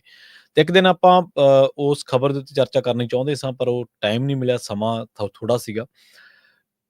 ਜਿਹਦੇ ਵਿੱਚ ਅਕਾਲੀ ਦਲ ਦੇ ਪ੍ਰਧਾਨ ਜਿਹੜੇ ਕਿ ਅੱਜ ਨਹੀਂ ਰਹੇ, ਉਹਨਾਂ ਦੇ ਬਾਰੇ ਆਪਾਂ ਗੱਲਬਾਤ ਕਰ ਚੁੱਕੇ ਹਾਂ ਕਿ ਉਹਨਾਂ ਨੇ ਅਸਤੀਫਾ ਪ੍ਰਵਾਨ ਹੋ ਗਿਆ ਸੁਖਬੀਰ ਬਾਦਲ ਦਾ। ਉਹਨਾਂ ਨੇ ਇਹ ਗੱਲ ਕਹੀ ਸੀ ਕਿ ਅਕਾਲੀ ਦਲ ਤਾਂ ਆਰਾਮ ਕਰ ਰਿਹਾ ਸੀਗਾ। ਹੁਣ ਤੁਸੀਂ ਦੇਖੋ ਕਿ ਪੰਜਾਬ ਦੇ ਮੁੱਦਿਆਂ ਦੇ ਉੱਤੇ ਲੜਨ ਵਾਲੀ ਪਾਰਟੀ ਜਾਂ ਇਹਨਾਂ ਮੁੱਦਿਆਂ ਦੇ ਉੱਤੇ ਲੜਨ ਕਰਕੇ ਜਾਂ ਗੱਲ ਕਰਨ ਕਰਕੇ ਸਿਆਸਤ ਕਰਨ ਵਾਲੀ ਪਾਰਟੀ ਜਦੋਂ ਇਹੋ ਜਿਹੇ ਮੁੱਦਿਆਂ ਦੇ ਉੱਤੇ ਚੁੱਪ ਬੈਠਦੀ ਹੈ, ਤਾਂ ਫਿਰ ਉਹਨੂੰ ਤੁਸੀਂ ਕੀ ਕਹੋਗੇ? ਅੱਜ ਜੇਕਰ ਆਪਾਂ ਪੰਜਾਬ ਦੇ ਸੰਕਟਾਂ ਉੱਤੇ ਜਦੋਂ ਗੱਲ ਕਰਦੇ ਹਾਂ ਜਾਂ ਰਾਜਾਂ ਦੇ ਹੱਕ ਹਕੂਕਾਂ ਦੀ ਗੱਲ ਕਰਦੇ ਹਾਂ, ਬਹੁਤ ਸਾਰੇ ਲੋਕ ਅਨੰਦਪੁਰ ਸਾਹਿਬ ਦੇ ਮਤੇ ਨੂੰ ਕੋਟ ਕਰਦੇ ਨੇ। ਜਦੋਂ ਆਪਾਂ ਰਾਜਾਂ ਦੇ ਅਧਿਕਾਰਾਂ ਦੀ ਗੱਲ ਕਰਦੇ ਹਾਂ, ਤਾਂ ਉਹ ਮਤਾ ਜੇਕਰ ਤੁਸੀਂ ਉਹ ਪੜ੍ਹੋਗੇ ਤਾਂ ਉਹਦੀ ਜਿਹੜੀ ਭਾਵਨਾ, ਹਰ ਮਤੇ ਦੀ, ਹਰ ਚੀਜ਼ ਦੀ, ਹਰ ਐਕਟ ਦੀ, ਹਰ ਕਾਨੂੰਨ ਦੀ ਇੱਕ ਭਾਵਨਾ ਹੁੰਦੀ ਹੈ ਨਾ ਕਿ ਉਹ ਜਾ ਕਿੱਧਰ ਨੂੰ ਰਿਹਾ, ਤੇ ਉਹ ਉਹਦੇ 'ਚ ਵੀ ਪਤਾ ਲੱਗਦਾ ਹੈ ਕਿ ਇਹ ਕਿਸ ਭਾਵਨਾ ਦੇ ਨਾਲ ਬਣਾਇਆ ਗਿਆ, ਤੇ ਜਦੋਂ ਇਹ ਲਾਗੂ ਹੋਊਗਾ ਤੇ ਉਦੋਂ ਇਹਦੀ ਸਿੱਟੇ ਕੀ ਨਿਕਲਣਗੇ। ਉਹਨੂੰ ਆਪਾਂ ਭਾਵਨਾ ਕਹਿ ਦਿੰਦੇ ਹਾਂ ਕਿ ਉਹਦੀ ਤਾਸੀਰ ਕੀ ਆ, ਉਹਦੀ ਭਾਵਨਾ ਕੀ ਆ। ਉਹ ਇਹੀ ਗੱਲ ਕਰਦਾ ਸੀਗਾ ਕਿ ਰਾਜਾਂ ਦੇ ਵੱਧ ਅਧਿਕਾਰ ਹੋਣੇ ਚਾਹੀਦੇ ਨੇ। ਕੇਂਦਰੀ ਖੇਤੀ ਨੀਤੀ, ਜਿਹੜੀ ਕੇਂਦਰੀ ਖੇਤੀ ਖਰੜਾ ਜਿਹਨੂੰ ਕਹਿ ਦਿੰਦੇ ਆਪਾਂ, ਉਸ ਮਾਮਲੇ ਦੇ ਵਿੱਚ ਭਾਜਪਾ ਦੀਆਂ ਜਿਹੜੀਆਂ ਸਰਕਾਰਾਂ ਨੇ, ਜਿੱਥੇ ਭਾਜਪਾ ਦੀ ਸਰਕਾਰ ਆ, ਭਾਜਪਾ ਪਾਰਟੀ ਦੀ ਸਰਕਾਰ ਆ ਜਿਹੜੇ ਰਾਜਾਂ ਦੇ ਵਿੱਚ, ਉਹਨਾਂ ਨੇ ਬਿਨਾਂ ਸ਼ੱਕ ਇਸ ਨੂੰ ਆਉਣ ਵਾਲੇ ਸਮੇਂ ਦੇ ਵਿੱਚ ਮਨਜ਼ੂਰ ਕਰ ਲੈਣਾ ਹੈ। ਜਦੋਂ ਮਨਜ਼ੂਰ ਕਰ ਲਿਆ ਤੇ ਫਿਰ ਜਿਹੜੀ ਮੋਦੀ ਸਰਕਾਰ ਹੈ, ਇਹ ਕਹਿਣ ਦੇ ਵਿੱਚ ਸਮਰੱਥ ਹੋ ਜੂਗੀ ਜਾਂ ਇਹਨਾਂ ਕੋਲੇ ਬਹਾਨਾ ਜਾਂ ਲੌਜਿਕ ਬਣ ਜਾਣਾ, ਦੇਖੋ ਜੀ ਇੰਨੇ ਰਾਜਾਂ ਨੇ ਇਹਨੂੰ ਪ੍ਰਵਾਨ ਕਰ ਲਿਆ। ਅੱਜ ਵੀ ਤੁਸੀਂ ਦੇਖੋਗੇ ਜਿੱਥੇ ਬੀਜੇਪੀ ਦੀ ਸਰਕਾਰ ਆ, ਜਿੱਥੇ ਬੀਜੇਪੀ ਚਲਾ ਰਹੀ ਹੈ ਰਾਜ ਸਰਕਾਰ, ਉੱਥੇ ਮਾਈਨੋਰਟੀਜ਼ ਦੇ ਹਾਲਾਤ ਕੀ ਨੇ, ਉੱਥੇ ਆਮ ਜਿਹੜਾ ਪੋਲੀਟੀਕਲ ਮੁਆਸ਼ਰਾ ਉਹਦੇ ਹਾਲਾਤ ਕੀ ਨੇ, ਉੱਥੇ ਵਿਰੋਧੀ ਧਿਰਾਂ ਦੇ ਹਾਲਾਤ ਕੀ ਨੇ। ਗੁਜਰਾਤ ਮਾਡਲ ਲੈ ਲਓ ਤੁਸੀਂ। ਗੁਜਰਾਤ ਮਾਡਲ ਦੀ ਜਦੋਂ ਆਪਾਂ ਗੱਲ ਕਰਦੇ ਹਾਂ, ਉੱਥੇ ਪਿਛਲੇ 2 ਦਹਾਕਿਆਂ ਤੋਂ ਵੱਧ ਸਮੇਂ ਤੋਂ ਭਾਜਪਾ ਰਾਜ ਕਰ ਰਹੀ ਹੈ। ਤੇ ਜੇਕਰ ਤੁਸੀਂ ਪਲਾਇਨ ਦੀ ਗੱਲ ਕਰੋਗੇ, ਹਿਜਰਤ ਦੀ ਗੱਲ ਕਰੋਗੇ, ਆਪਾਂ ਪੰਜਾਬ ਦੇ ਮਾਮਲੇ ਦੇ ਵਿੱਚ ਕਈ ਮਾਮਲਿਆਂ ਦੇ ਵਿੱਚ ਆਪਾਂ ਲੋੜੋਂ ਵੱਧ ਨਕਾਰਾਤਮਕ ਹੋ ਜਾਂਦੇ ਬਿਨਾਂ ਗੱਲੋਂ। ਆਪਾਂ ਕਹਿਣਾ ਕਿ ਪੰਜਾਬ ਤਾਂ ਜੀ ਖਾਲੀ ਹੋ ਗਿਆ, ਪੰਜਾਬ ਤਾਂ ਜੀ ਆਹ ਹੋ ਗਿਆ। ਪੰਜਾਬ ਤਾਂ ਸਦੀਆਂ ਤੋਂ ਉੱਥੇ ਜ਼ੁਲਮ ਚੱਲ ਰਿਹਾ, ਉੱਥੇ ਸਿਰਾਂ ਦੇ ਮੁੱਲ ਪੈ ਗਏ, ਬ੍ਰਿਟਿਸ਼ ਨੇ ਆਪਣਾ ਜ਼ੋਰ ਲਾ ਲਿਆ, ਹੋਰਾਂ ਚੀਜ਼ਾਂ ਨੇ ਆਪਣਾ ਜ਼ੋਰ ਲਾ ਲਿਆ, ਦਿੱਲੀ ਸਰਕਾਰ ਨੇ ਆਪਣਾ ਜ਼ੋਰ ਲਾ ਲਿਆ, ਝੂਠੇ ਪੁਲਿਸ ਮੁਕਾਬਲੇ ਹੋ ਗਏ। ਤੁਸੀਂ ਦੇਖੋ ਕਿ ਸਿਰਾਂ ਦੇ ਮੁੱਲ ਤੋਂ ਅਸੀਂ ਝੂਠੇ ਪੁਲਿਸ ਮੁਕਾਬਲਿਆਂ ਤੱਕ ਪਹੁੰਚੇ ਹਾਂ। ਉਹ ਦੌਰ ਦੇਖਿਆ ਤੇ ਅੱਜ ਚਿੱਟੇ ਦਾ ਦੌਰ ਆਪਾਂ ਦੇਖਦੇ ਹਾਂ ਕਿ ਪੰਜਾਬ ਖਾਲੀ ਹੋਇਆ, ਨਹੀਂ ਖਾਲੀ ਹੋਇਆ, ਔਰ ਨਾ ਹੀ ਇਹਨੇ ਹੋਣਾ ਹੈ। ਨਾ ਹੀ ਸਾਨੂੰ ਇਹ ਕਦੇ ਕਲਪਨਾ ਵੀ ਕਰਨੀ ਚਾਹੀਦੀ ਹੈ ਕਿ ਸਾਡੀ ਧਰਤੀ, ਜਿਸ ਧਰਤੀ ਦੇ ਅਸੀਂ ਜੰਮੇ ਜਾਏ ਹਾਂ, ਉਹ ਧਰਤੀ ਦੇ ਕਿਤੇ ਇਹੋ ਜਿਹੇ ਦਿਨ ਆਉਣਗੇ ਕਿ ਉੱਥੋਂ ਕੁਦਰਤੀ ਜਿਹੜੀਆਂ ਨਿਆਮਤਾਂ ਨੇ ਉਹ ਖਤਮ ਹੋ ਜਾਣਗੀਆਂ। ਹਾਂ, ਉਹਨਾਂ ਨੂੰ ਅਸੀਂ ਗੈਰ ਜ਼ਿੰਮੇਵਾਰਾਨਾ ਤਰੀਕੇ ਦੇ ਨਾਲ ਸੰਭਾਲ ਨਹੀਂ ਰਹੇ, ਉਹ ਸਾਡੀ ਜ਼ਿੰਮੇਵਾਰੀ ਜ਼ਰੂਰ ਬਣਦੀ ਹੈ। ਗੁਜਰਾਤ ਦੀ ਗੱਲ ਕਰ ਰਹੇ ਸੀ ਆਪਾਂ। ਗੁਜਰਾਤ ਦੇ ਵਿੱਚੋਂ ਹਿਜਰਤ ਦੇ ਮਾਮਲੇ ਦੇ ਵਿੱਚ, ਗੁਜਰਾਤ ਦੇ ਵਿੱਚੋਂ ਡੌਂਕੀ ਲਾਉਣ ਦੇ ਮਾਮਲੇ ਦੇ ਵਿੱਚ, ਗੁਜਰਾਤ ਦੇ ਵਿੱਚੋਂ ਹੋਰ ਥਾਵਾਂ ਤੇ ਜਾਣ ਦੇ ਮਾਮਲੇ ਦੇ ਵਿੱਚ, ਕਈ ਮੋਹਰੀ ਸੂਬਿਆਂ ਦੇ ਵਿੱਚ 1 ਨੰਬਰ ਸੂਬਾ ਹੈ ਗੁਜਰਾਤ। ਤੇ ਉਸ ਗੁਜਰਾਤ ਦਾ ਮਾਡਲ ਕੀ ਹੈ ਕਿ ਹਾਲੇ ਕਈ ਥਾਵਾਂ ਅਜਿਹੀਆਂ ਨੇ ਜਿੱਥੇ ਬਿਜਲੀ ਨਹੀਂ ਪਹੁੰਚੀ ਚੰਗੀ ਤਰ੍ਹਾਂ। ਉਸ ਗੁਜਰਾਤ ਦੇ ਮਾਡਲ ਦੇ ਆਧਾਰ ਤੇ ਚੋਣਾਂ ਲੜੀਆਂ ਗਈਆਂ ਇੰਡੀਆ ਦੇ ਵਿੱਚ। ਤੇ ਉਹ ਗੁਜਰਾਤ ਦਾ ਮਾਡਲ ਕੀ ਹੈ, ਜਿਹੜੇ ਅਸਲ ਦੇ ਵਿੱਚ ਜਿਹੜੀ ਗੱਲ ਮੈਂ ਕਰਨੀ ਚਾਹੁੰਦਾ ਸੀ, ਤੁਹਾਨੂੰ ਦੱਸਣੀ ਚਾਹੁੰਦਾ ਸੀ ਕਿ ਕੋਈ ਜਥੇਬੰਦੀ ਆ ਜਿਹਨੇ ਧਰਨਾ ਲਾਇਆ, ਕੋਈ ਵੀ ਛੋਟਾ ਵਪਾਰੀ ਆ, ਚਾਹੇ ਕੋਈ ਕਾਰੋਬਾਰ ਕਰਨ ਵਾਲੇ ਆ, ਚਾਹੇ ਕੋਈ ਸ਼ੈਲਰ ਐਸੋਸੀਏਸ਼ਨ ਆ, ਚਾਹੇ ਕੋਈ ਮਜ਼ਦੂਰ ਜਥੇਬੰਦੀਆਂ ਨੇ, ਚਾਹੇ ਕੋਈ ਕਿਸਾਨ ਜਥੇਬੰਦੀ ਆ, ਉਹਨਾਂ ਨੇ ਧਰਨਾ ਲਾ ਲਿਆ। ਮੰਨ ਲਓ ਕਿਸੇ ਵੀ ਗੱਲ ਨੂੰ, ਅਫਸਰ ਆਉਣਗੇ, ਬੜੇ ਸਲੀਕੇ ਦੇ ਨਾਲ ਗੱਲ ਕਰਨਗੇ, ਉਹਨਾਂ ਦੇ ਨਾਲ ਗੱਲ ਕਰਕੇ ਉਹਨਾਂ ਤੋਂ ਮੈਮੋਰੈਂਡਮ ਲੈ ਲੈਣਗੇ ਕਿ ਹਾਂਜੀ ਦਿਓ ਤੁਹਾਡਾ ਮੈਮੋਰੈਂਡਮ। ਮੈਮੋਰੈਂਡਮ ਲੈ ਕੇ ਸ਼ਾਮ ਨੂੰ ਜਾਂ ਅਗਲੇ ਦਿਨ ਉਹਨਾਂ ਨੂੰ ਨੋਟਿਸ ਭੇਜੇ ਜਾਣਗੇ, ਜਿਹੜਾ ਲੋਕਾਂ ਨੇ ਮੈਮੋਰੈਂਡਮ ਤੇ ਦਸਤਖਤ ਕੀਤੇ ਗਏ ਹੋਣਗੇ ਜਾਂ ਅੰਗੂਠਾ ਲਾਇਆ ਹੋਊਗਾ, ਬਕਾਇਦਾ ਉਹਨਾਂ ਤੋਂ ਪਛਾਣ ਪੱਤਰ ਲੈ ਕੇ। ਤੇ ਉਹਨਾਂ ਦੇ ਨੋਟਿਸਾਂ ਦੇ ਵਿੱਚ ਪਤਾ ਕੀ ਹੋਊਗਾ? ਉਹਨਾਂ ਦੇ ਨੋਟਿਸਾਂ ਦੇ ਵਿੱਚ ਹੋਊਗਾ ਕਿ ਅੱਜ ਤੋਂ ਤੁਹਾਡੇ ਖਾਤਿਆਂ ਦੀ ਜਾਂਚ ਸ਼ੁਰੂ, ਤੁਹਾਡੇ ਆਹ ਰਿਸ਼ਤੇਦਾਰ ਨੇ, ਇਹਨਾਂ ਥਾਵਾਂ ਤੇ ਕਾਰੋਬਾਰ ਕਰ ਰਹੇ ਨੇ, ਇਹਨਾਂ ਸਾਰਿਆਂ ਦੀ ਜਾਂਚ ਸ਼ੁਰੂ। ਤੇ ਇਸੇ ਕਰਕੇ ਗੁਜਰਾਤ ਦੇ ਵਿੱਚ ਕੋਈ ਪ੍ਰੋਟੈਸਟ ਨਹੀਂ ਹੋ ਰਿਹਾ, ਇਸੇ ਕਰਕੇ ਉੱਥੇ ਧਰਨੇ ਮੁਜ਼ਾਹਰੇ ਨਹੀਂ ਹੁੰਦੇ। ਹੋਰ ਉੱਥੇ ਇਹ ਨਹੀਂਗਾ ਕਿ ਸਭ ਕੁਝ ਸਹੀ ਆ, ਲੋਕਾਂ ਦੇ ਉੱਤੇ ਦਬਾਅ ਹੀ ਇੰਨਾ, ਲੋਕਾਂ ਦੇ ਉੱਤੇ ਡਰ ਹੀ ਇੰਨਾ, ਲੋਕਾਂ ਦੇ ਵਿੱਚ ਸਹਿਮ ਦਾ ਮਾਹੌਲ ਹੀ ਇੰਨਾ। ਇਸੇ ਕਰਕੇ ਉੱਥੇ ਵਿਰੋਧੀ ਧਿਰਾਂ ਨਿਸਲ ਨੇ। ਇਕੱਲਾ ਇਲੈਕਸ਼ਨ ਲੜਨ ਨੂੰ ਵਿਰੋਧੀ ਧਿਰਾਂ ਨਹੀਂ ਕਹਿੰਦੇ। ਜੇ ਕੋਈ ਬੰਦਾ, ਜੇ ਕੋਈ ਪਾਰਟੀ, ਕੋਈ ਸਿਆਸੀ ਤਨਜ਼ੀਮ ਕਿਤੇ ਜਾ ਕੇ ਇਲੈਕਸ਼ਨ ਲੜ ਲੈਂਦੀ ਹੈ, ਅਸੀਂ ਜੀ ਫਲਾਂ ਪਾਰਟੀ ਹਾਂ, ਅਸੀਂ ਜੀ ਕੌਮੀ ਪਾਰਟੀ ਹਾਂ। ਇਲੈਕਸ਼ਨ ਲੜਨ ਨਾਲ ਕੋਈ ਪਾਰਟੀਆਂ ਇਹ ਨਹੀਂ ਹੁੰਦੀਆਂ ਕਿ ਉਹਨਾਂ ਨੂੰ ਸੱਤਾ ਹਾਸਲ ਹੋ ਜਾਂਦੀ ਹੈ। ਸੱਤਾ ਤੱਕ ਪਹੁੰਚਣ ਲਈ ਲੋਕਾਂ ਦੀ ਗੱਲ ਕਰਨੀ ਪੈਂਦੀ ਹੈ, ਲੋਕਾਂ ਦੇ ਮਸਲੇ ਚੁੱਕਣੇ ਪੈਂਦੇ ਨੇ, ਲੋਕਾਂ ਦੀ ਲੜਾਈ ਲੜਨੀ ਪੈਂਦੀ ਹੈ। ਐਵੇਂ ਨਹੀਂ ਲੋਕ ਅੱਜ ਜਿਹੜੇ ਲੋਕਾਂ ਦੀਆਂ ਲੜਾਈਆਂ ਕਰਕੇ ਕੁਰਬਾਨ ਹੋ ਗਏ ਜਾਂ ਲੜਦੇ ਰਹੇ, ਐਵੇਂ ਨਹੀਂ ਲੋਕ ਉਹਨਾਂ ਨੂੰ ਯਾਦ ਕਰਦੇ ਰਹੇ। ਦੁਨੀਆ 'ਚ ਬਥੇਰੇ ਜੰਮੇ, ਬਥੇਰੇ ਆਏ, ਬਥੇਰੇ ਗਏ। ਕਿੰਨਿਆਂ ਕੁ ਨੂੰ ਆਪਾਂ ਜਾਣਦੇ ਹਾਂ? ਆਪਣੇ ਨੇੜੇ ਤੇੜੇ ਕਿੰਨੇ ਕੁ ਲੋਕਾਂ ਨੂੰ ਆਪਾਂ ਯਾਦ ਕਰਦੇ ਹਾਂ ਬਾਅਦ ਦੇ ਵਿੱਚ, ਜਦੋਂ ਚਲੇ ਜਾਂਦੇ ਨੇ। ਆਪਾਂ ਨੂੰ ਕਿੰਨੇ ਕੁ ਲੋਕਾਂ ਨੇ ਯਾਦ ਕਰਨਾ ਹੈ? ਪਰ ਜਿਹੜੇ ਲੋਕ ਲੋਕਾਂ ਖਾਤਰ ਲੜੇ ਤੇ ਲੋਕਾਂ ਖਾਤਰ ਮਰੇ, ਲੋਕ ਉਹਨਾਂ ਨੂੰ ਕਦੇ ਵਿਸਾਰਦੇ ਨਹੀਂ ਗੇ, ਕਦੇ ਉਹਨਾਂ ਨੂੰ ਭੁੱਲਦੇ ਨਹੀਂ ਗੇ। ਇਸ ਕਰਕੇ ਉੱਥੇ ਕਾਂਗਰਸ ਵੀ ਆ, ਉੱਥੇ ਹੋਰ ਬਥੇਰੀਆਂ ਪਾਰਟੀਆਂ ਦੇ ਦਿੱਲੀ ਵਾਲੇ ਇਨਕਲਾਬੀ ਵੀ ਆ। ਉੱਥੇ ਇਲੈਕਸ਼ਨ ਲੜੇ ਆਉਂਦੇ ਨੇ, ਜਿੰਨੀਆਂ ਸੀਟਾਂ ਜਿੱਤ ਕੇ ਆ ਕੇ ਬਸ ਚੋਣ ਪ੍ਰਚਾਰ ਕਰਕੇ ਗੱਲ ਖਤਮ ਹੋ ਜਾਂਦੀ ਹੈ। ਤੇ ਅੱਜ ਉਹ ਚੀਜ਼ਾਂ ਆਪਾਂ ਪੂਰੇ ਦੇਸ਼ ਦੇ ਵਿੱਚ ਲਾਗੂ ਹੁੰਦੇ ਦੇਖ ਰਹੇ ਹਾਂ। ਜਿਹੜੇ ਲੋਕਾਂ ਨੂੰ ਇਹ ਵਹਿਮ ਆ ਕਿ ਇਹ ਇਕੱਲੇ ਕਿਸਾਨ ਦੀ ਲੜਾਈ ਆ ਜਾਂ ਇਕੱਲੇ ਮਜ਼ਦੂਰ ਦੀ ਲੜਾਈ ਆ, ਉਹ ਹਜੇ ਇੱਕ ਭਰਮ ਦੇ ਵਿੱਚ ਜਿਉ ਰਹੇ ਨੇ। ਭਾਰਤ ਦੀ ਆਰਥਿਕਤਾ ਦਾ ਜਿਹੜਾ ਅਰਥਚਾਰੇ ਦਾ ਜਿਹੜਾ ਚੱਕਰ ਹੈ, ਉਹ ਇੱਕ ਆਮ ਬੰਦੇ ਤੋਂ ਤੁਰਦਾ ਹੈ। ਆਮ ਬੰਦੇ ਤੋਂ ਮਤਲਬ ਇਹਦੀ ਅੱਜ ਵੀ ਬਹੁਤ ਵੱਡੀ ਆਬਾਦੀ ਦਾ ਵਸੋਂ ਦਾ ਹਿੱਸਾ ਅੱਜ ਵੀ ਖੇਤੀਬਾੜੀ ਦੇ ਉੱਤੇ ਡਿਪੈਂਡ ਕਰਦਾ, ਅੱਜ ਵੀ ਖੇਤੀਬਾੜੀ ਦੇ ਉੱਤੇ ਨਿਰਭਰ ਕਰਦਾ। ਉਹ ਚਾਹੇ ਮਜ਼ਦੂਰ ਦੇ ਰੂਪ ਦੇ ਵਿੱਚ ਆ, ਚਾਹੇ ਕਿਸਾਨ ਦੇ ਰੂਪ ਦੇ ਵਿੱਚ ਆ, ਤੇ ਚਾਹੇ ਆੜ੍ਹਤੀਏ ਦੇ ਰੂਪ ਦੇ ਵਿੱਚ ਹੈ। ਤੇ ਅੱਜ ਜਦੋਂ ਪੂਰੇ ਦੇਸ਼ ਭਰ ਦੇ ਵਿੱਚ ਲੜਾਈ ਲੜਨੀ ਚਾਹੀਦੀ ਕਿਸਾਨ ਨੂੰ, ਤੇ ਲੜਾਈ ਲੜ ਰਿਹਾ ਪੰਜਾਬ ਦਾ ਕਿਸਾਨ। ਕਿਹੜੀ ਲੜਾਈ? MSP ਦੀ ਲੜਾਈ। ਉਹਨੂੰ ਤਾਂ ਮਿਲ ਰਿਹਾ MSP, ਉਹ ਤਾਂ ਦੂਜੇ ਦੀ ਲੜਾਈ ਲੜ ਰਿਹਾ। ਪਰ ਇੱਥੇ ਉਹਨੂੰ ਬੁੱਧੂ ਦੱਸਿਆ ਜਾ ਰਿਹਾ। ਰਾਕੇਸ਼ ਟਕੈਤ ਵਰਗੇ ਜਿਹੜੇ ਲੀਡਰ ਨੇ, ਬਹੁਤ ਵੱਡੇ ਲੀਡਰ ਨੇ, ਆਪਾਂ ਕਿਸੇ ਨੂੰ ਛੋਟਿਆ ਨਹੀਂ ਕਰਦੇ। ਸੰਘਰਸ਼ਾਂ ਦੇ ਵਿੱਚ ਚਲੋ ਲੜੇ ਨੇ, ਜੇਲ੍ਹ ਵੀ ਗਏ ਨੇ, ਪਰ ਉਹਨਾਂ ਦੇ ਆਪਣੇ ਸੂਬਿਆਂ ਦੇ ਵਿੱਚ ਕਿਸਾਨੀ ਜਿਹੜੇ ਧਰਨੇ ਨੇ, ਕਿਸਾਨੀ ਦੀਆਂ ਗੱਲਾਂ ਬਾਤਾਂ ਨੇ, ਕਿਸਾਨੀ ਦੀਆਂ ਸਰਗਰਮੀਆਂ ਨੇ, ਉਹ ਨਿੱਲ ਬਟਾ ਸਨਾਟਾ। ਇਹ ਕਿਉਂ ਆ?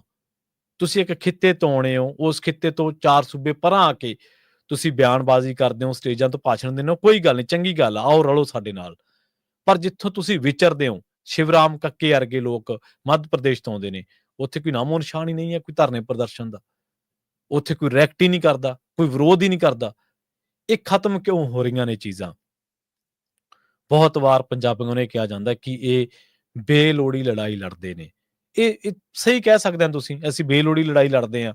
ਅਸੀਂ ਅਬਦਾਲੀਆਂ ਦੇ ਖਿਲਾਫ ਲੜਦੇ ਰਹੇ, ਉਹਨਾਂ ਦੇ ਖਿਲਾਫ ਜ਼ੁਲਮ ਮੂਹਰੇ ਟਾਕਰਦੇ ਰਹੇ।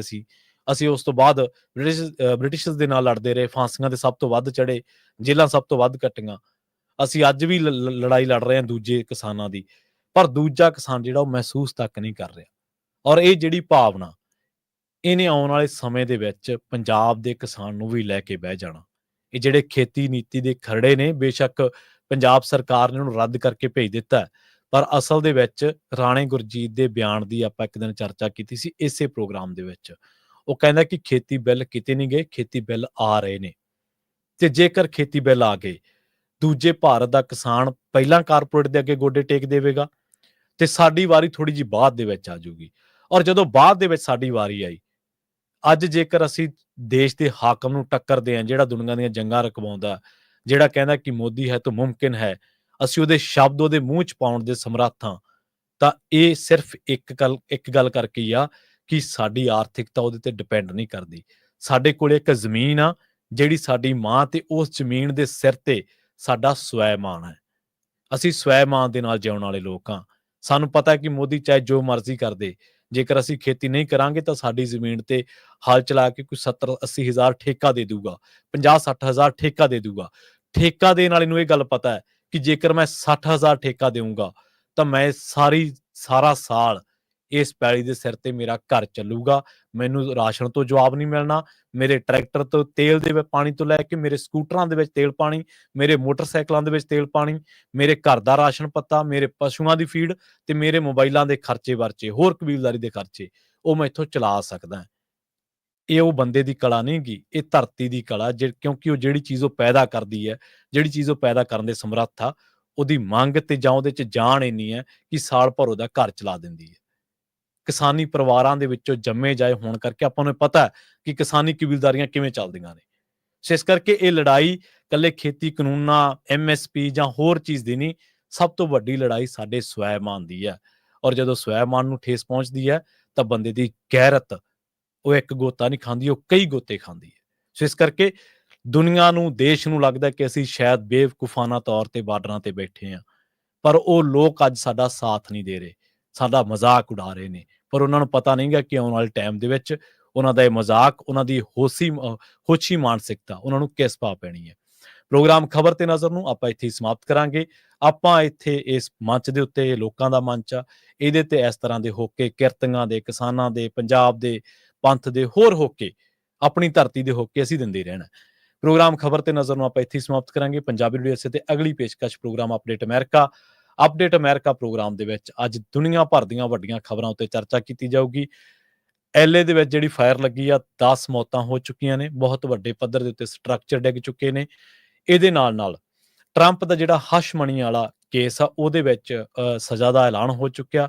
ਉਸ ਕੇਸ ਦੇ ਬਾਰੇ ਹੋਰ ਜਾਣਕਾਰੀਆਂ ਤੇ ਇੱਕ ਜਿਹੜੀ ਵਰਲਡ ਲੈਵਲ ਦੀ ਵੱਡੀ ਖਬਰ ਹੈ ਕਿ ਅੱਜ ਬਾਈਡਨ ਪ੍ਰਸ਼ਾਸਨ ਨੇ ਰੂਸ ਉੱਤੇ ਹੋਰ ਪਾਬੰਦੀਆਂ ਜਿਹੜੀਆਂ ਉਹ ਲਾ ਦਿੱਤੀਆਂ ਨੇ, ਤੇਲ ਨੂੰ ਲੈ ਕੇ, ਉਹਨਾਂ ਦੇ ਤੇਲ ਦੇ ਕਾਰੋਬਾਰ ਨੂੰ ਲੈ ਕੇ। ਉਸ ਖਬਰ ਦੇ ਬਾਰੇ ਵੀ ਚਰਚਾ ਹੋਊਗੀ। ਇੱਕ ਚੀਜ਼ ਜ਼ਰੂਰ ਹੈ ਕਿ ਇਹਨਾਂ ਖਬਰਾਂ ਦੇ ਦਰਮਿਆਨ ਨੁਕਸਾਨ ਬਹੁਤ ਹੋ ਗਿਆ। LA ਦੇ ਵਿੱਚ ਹਜ਼ਾਰਾਂ ਦੀ ਗਿਣਤੀ ਦੇ ਵਿੱਚ ਸਟਰਕਚਰ ਡਿੱਗ ਚੁੱਕੇ ਨੇ, ਅਰਬਾਂ ਡਾਲਰ ਦਾ ਨੁਕਸਾਨ ਹੋ ਚੁੱਕਿਆ।